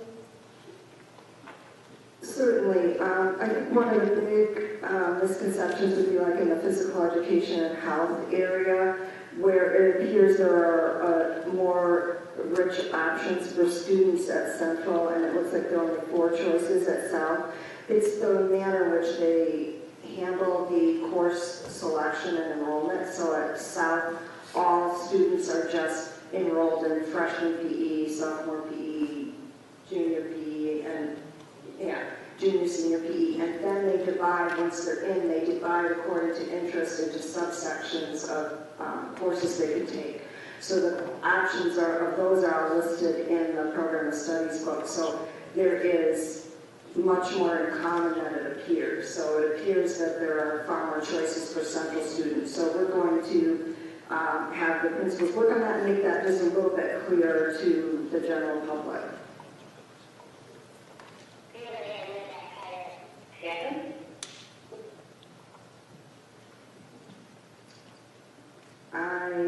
I can't exactly speak to that. I don't know if Bruce wants to talk about that. So, the question is how it happened at the school report card, course listings and electives and all those things are so different than the program of studies. I just think that we focused our time, especially at this time of year, on making sure the program of studies was as aligned as we could make it, and just didn't get in to the school report card in order to make those adjustments. So we will do that. We will, they're trying to figure out how to make sure that we're representing, because obviously the program of studies indicates we're far more Central and South are far closer in terms of the number of AP courses or elective courses than the report card would indicate. But it's the program of studies that is really the guide to compare the curriculum offerings in each school. Okay, and then I'm here, so according to the report card, the Black students and South, the total percent that we or exceed are 20 to 28%. The Central report card, yes, I will make it more than one. Okay, Central report card shows that 41% of the Black students meet or exceed. I was wondering why the Central South did. So I think it's important, to look at the size of those 2 student groups as well. If you look at overall student characteristics on the report card with the blanks that you're looking at the bottom, 3% of the students at Central are Black. So that's a smaller group of students, and so for this cohort that they're looking at, the students that happen to be in attendance and going to Central that time came in with a higher skill level. There are a larger percent of students that are Black at South than at Central. That's 20%. So what you would deduce from this is possibly a larger number of them are coming in with reading levels or skill math levels below grade level in that 20% pocket of students. So our when I gave the academic report earlier in October, it would verify that larger numbers of students come in with lower reading scores at South and below level in math as well. So the student population that you're starting with is one's quite a larger population than the other, so the variance, it's just more difficult to draw big conclusions.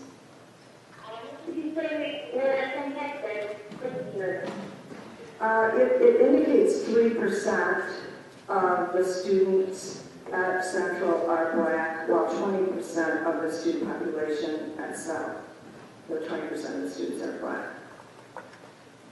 And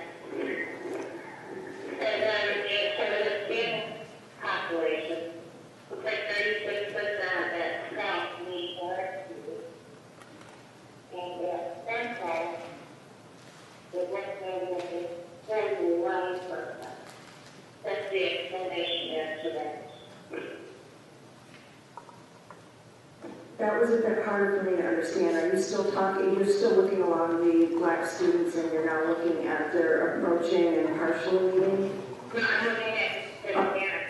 Okay, sorry, I didn't catch that. So what was your question about Hispanic? I'm sorry. The same question I had was when I the black students and the black and Hispanic students. They consider them better at Central. That you are drawing a correct conclusion from what you see on the report card? Yes. All right. And then if to the low income student, it looks here in Central, and approximately 33% meet the expectation. And it goes down south, it looks as if there's 30%. So there's not too much of a diversion there. So what I don't understand is, we let our vote from Hispanic, black, white. Why is that there's such a disparity in certain subgroups that we, such as black and Hispanic students versus the lower income students, which also really unique group of needs coming out of that category as well. Why the lower income students going to do as well as either campus versus the black and Hispanic and the divergence at Central and South. So my report did make some mention of that in a little bit more depth inside the report. I think that it depends.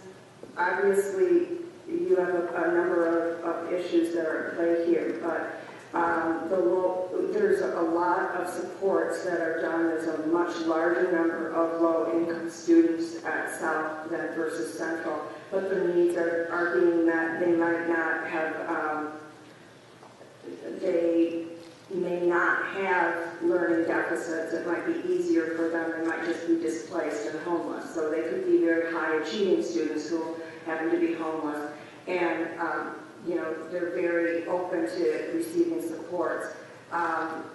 The other subgroups that you're referring to, this is why this at a glance isn't as helpful as when you get in a little deeper and start looking at the reason why I'm moving to the student growth model, because you want to see where these kids end up. But this is PARC performance. It's the only year that PARC will be on here because they are not doing the PARC test anymore. And remember that when we tested PARC, we were testing this is made up of our lowest level of math students in the school. So kids that were of average ability level weren't, and above, most of those kids weren't even tested. This was the kids that were in algebra. I'm trying to think if there's anything that principals want to add at this point. So the PARC is not being given anymore in high school. The only thing we're required to give this year is the Illinois Science Assessment for any student in biology. So that at least will now be all consistent across the state. Everybody in high school will have a biology score. These PARC scores comparing from school to school, some schools did not test algebra, they test a different year in math. They gave us all kinds of choices. But so in that regard, those two subgroups that you're talking about do come in with lower scores when they transfer into us. So as freshmen, they did not fare as well in one school versus the other, but we have to see, actually dig down into the data to understand it better than this graph gives us.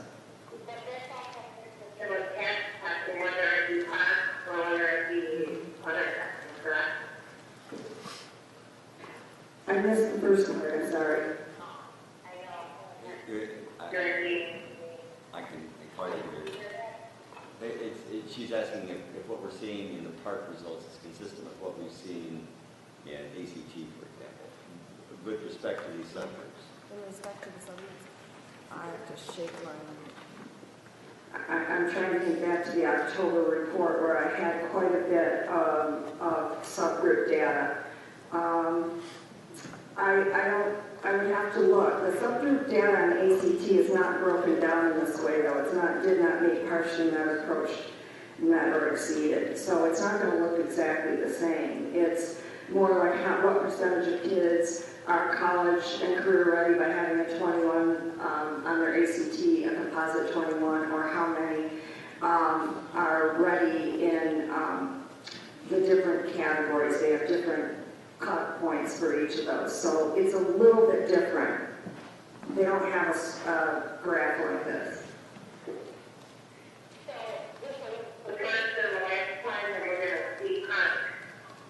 And there's something for the compare to, I suppose. So, and if we take it for what it's worth. Right. We are working very closely, and that's what the MAP data gives us, and the interventions, and we'll be coming back to the board soon with our report. We started the year with what that baseline data showed us and what we were concerned about with supporting student success, and we said at the end of the first semester we'd come back to you to show you whether those kids were, that we were watching as freshmen and those that were not on track to graduate, how they fared at the end of first semester, and that would be, I think, very valuable for us to present, since Park, like you said, is the only time we're ever going to see it. I agree with him, but there's a parent, I always found those answers over here. They wanted to, and show more growth with regard to the students. That's all I'm guessing. Okay, thanks. Okay. So now we are moving on to human resources. Mr. Maniscalco. Thank you, Ms. Gallo. I will keep this agenda item short. What we are asking is that the board approve the resolution to amend our current 457 plan. TRS last year sunsetted their early retirement option for certified staff, reducing the employee contribution from 9.4% paycheck to 9%. In doing so, they refunded all certified staff money that they had contributed over the years to the early retirement option, allowing staff to roll over that money into a qualifying plan, which would be our 403B plan. And this resolution is just allowing that money to be rolled into a 457 plan as well, considering all of our teachers were set up with 457 plans that take into account the 2% board contribution that you are making. So we just want to allow staff to have an option to roll over money to the 457 plan if they choose as well. So can I have a motion to approve Resolution 1719 to amend the 457B plan? So moved. Second. Moved by Ralph, seconded by Kathleen. For discussion? I got one question only. Is this going to cost us any extra money? Or is it just only the administrative time to deal with the planners? No extra money. It's just making sure that our wraparound document reflects, our plan document reflect this. That's all it is. That is correct, and it's actually an added benefit to to our staff, because the more money we have in our Mass Mutual accounts, the less of a fee staff pays. Was this resolution passed by legal? Was it created by legal? Yes, Emily Berkman created that in force. Any other questions? Okay, Deb, can you call the roll? The motion was by Ralph, the second was by Kathleen.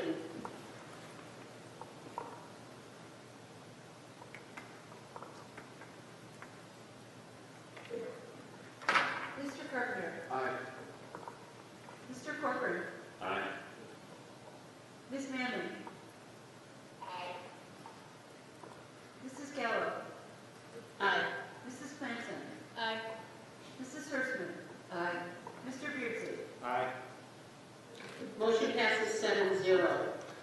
Next item is business. I'm going to pass this over to Mr. Stevenson. Josh? Thank you. 14.1, I don't have anything to add to the treasury report, so if there are any questions, I'll take those.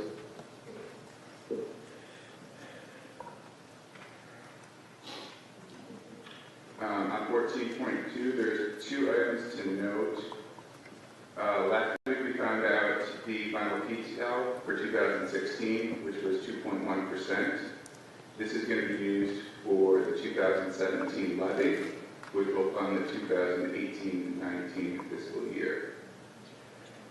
The second item to note on the financial reports is that the first budget forecast for the current fiscal year has been included. And if there are any questions, I'll take those.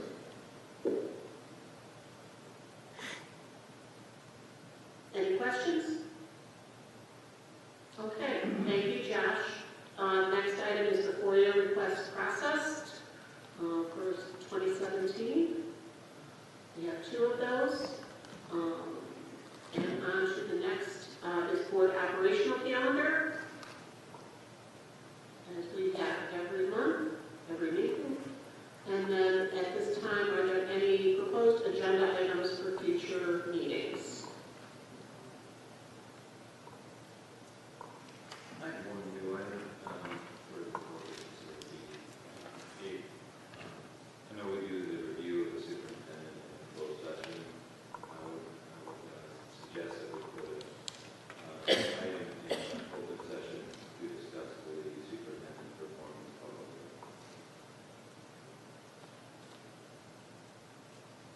And possibly the CFO.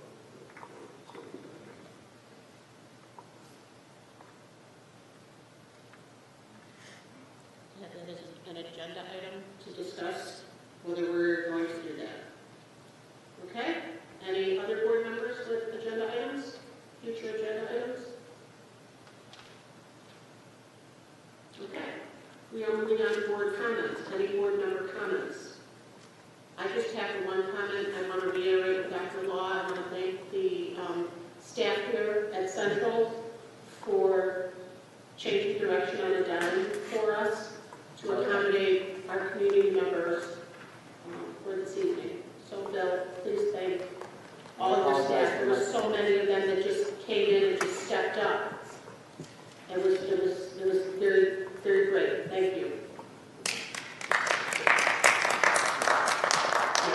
I echo that because you just said you apologized for the microphones, but no need to apologize. We moved it for the last hour because the space being available. We really appreciate that. One thing I want to talk about, and it was touched on by Hinsdale South liaison, was the Hinsdale South Athletic Club, the inaugural induction into the Sports Hall of Fame.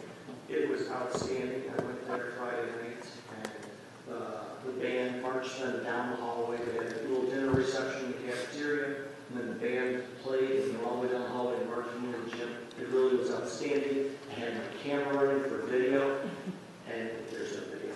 So I thought I'd hit record, and my intention was to give it to the district, to put it out there, but I think we should be able to find other individuals who were not as illiterate as I was with technology. But that's something that really needs to be shown because they have done a fantastic job. The athletic club president has received many calls asking what they're doing, how they're doing it, and other high schools want to mimic that. So I think it's fantastic that Hinsdale South was the leader in that area, and it was just a memorable night. Of the 1982 baseball team, 13 players were shot on that. So it was outstanding. Stephanie could say what a great night it was. She was there as well. Yeah, so it was outstanding. So I just think they did a great job, and you know, it's a volunteer club that really did an outstanding job.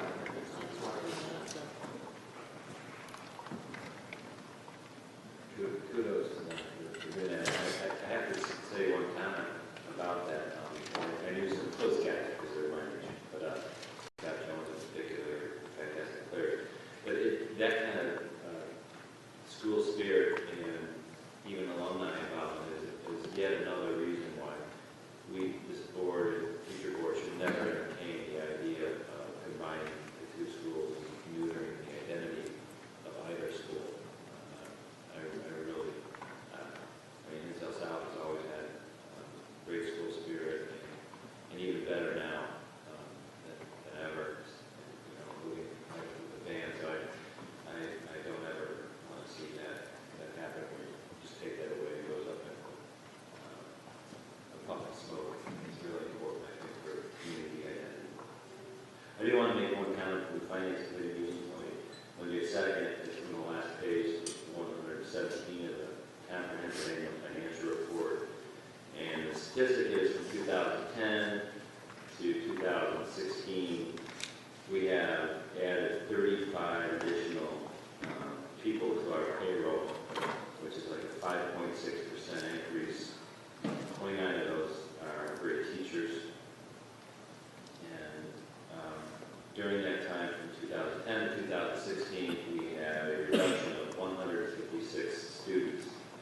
That's 3.4% down. So when I talk about sustainability and the unsustainable spending practices, this is to the heart of it, and we just have to reverse that trend, and we have to be more efficient and more effective with less than we have, because there are a lot of students and because the taxpayers expect. So I just want to highlight that statistic. So again, it's 35 additional head count up to 629 in staff and 156 lower in terms of the enrollment, minus 3.4%. While those are numbers on a sheet, that yes, we have less students, but we have the needs of the students throughout the years and the demands that are placed upon the district to give a free and appropriate education for all students. We need to meet those needs, and most of those 35 new in head count, a lot can be attributed to special education. So I understand we always need to look to make sure we're being efficient, but we do have to bear in mind that we need to have and make available a free and appropriate education for all students, not just a select few. So with that point, audience communication. Anyone wish to speak and come up to the board? You have 3 minutes.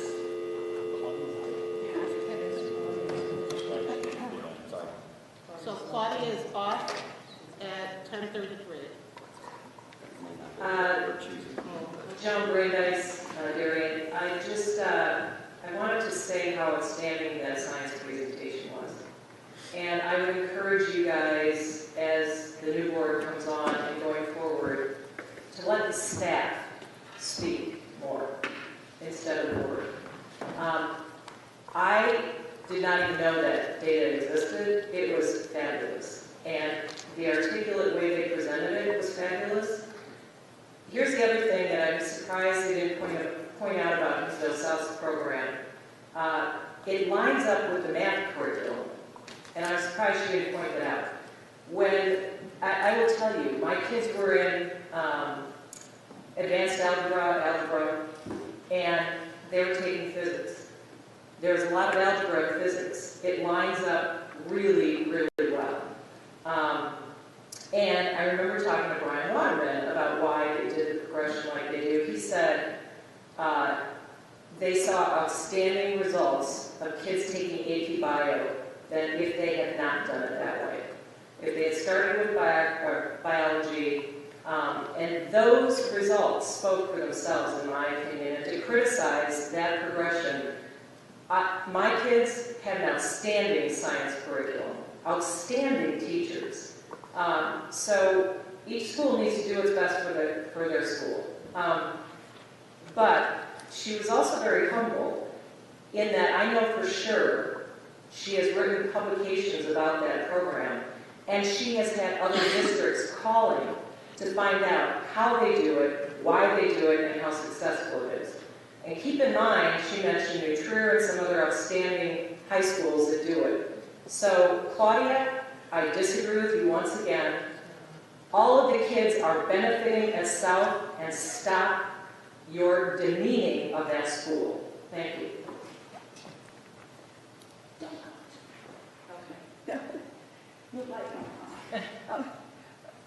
Linda Burke, Hinsdale. Turn the mic. Oh. The button. Sorry. Oh, I'm sorry. I also was just blown away by the wonderful science presentation, and I love the criterion of student growth. There was only one thing I felt the Hinsdale South teacher could have brought forward a little bit more, and that is that physics first is state of the art, biology first is backward. If either school should be suing or complaining, it should be Central for continuing this archaic sequence that originated back in the days when biology was like going out to the field and collecting flowers and stuff like that. Biochemistry was not well understood. It was not always well understood that physics is easier than biology and is the foundation of chemistry, which is the foundation of the chemistry of life. Dr. Leon Letterman of Fermilab, our own Dr. Leon Letterman, actually originated the physics first sequence. Physics first could actually be used as a draw, as one of the speakers suggested, to inspire people to opt for Hinsdale South. Physics first is actually not some kind of concession to the weaknesses of South kids. It's the state-of-the-art thing that New Trier and others are doing. Central should be explaining why they persist with biology first, actually. Not that Central students are harmed by it. I heard both science curriculums are so great that the kids are going to do fine. I mean, my son of all people is a fellow in cardiology today. Despite being the worst high school student in the world at Central, the foundation he got was so great that he was ready to hit the ground running in college. I'm not complaining about the curriculum at Central, only pointing out that physics first is the state of the art, and it should be a magnet program. Thank you. Any other comments? Okay, with that, I would like to adjourn the meeting at 10:38. So moved. Second. Moved by Mr. Carpenter, seconded by Jennifer. 10:38. All in favor?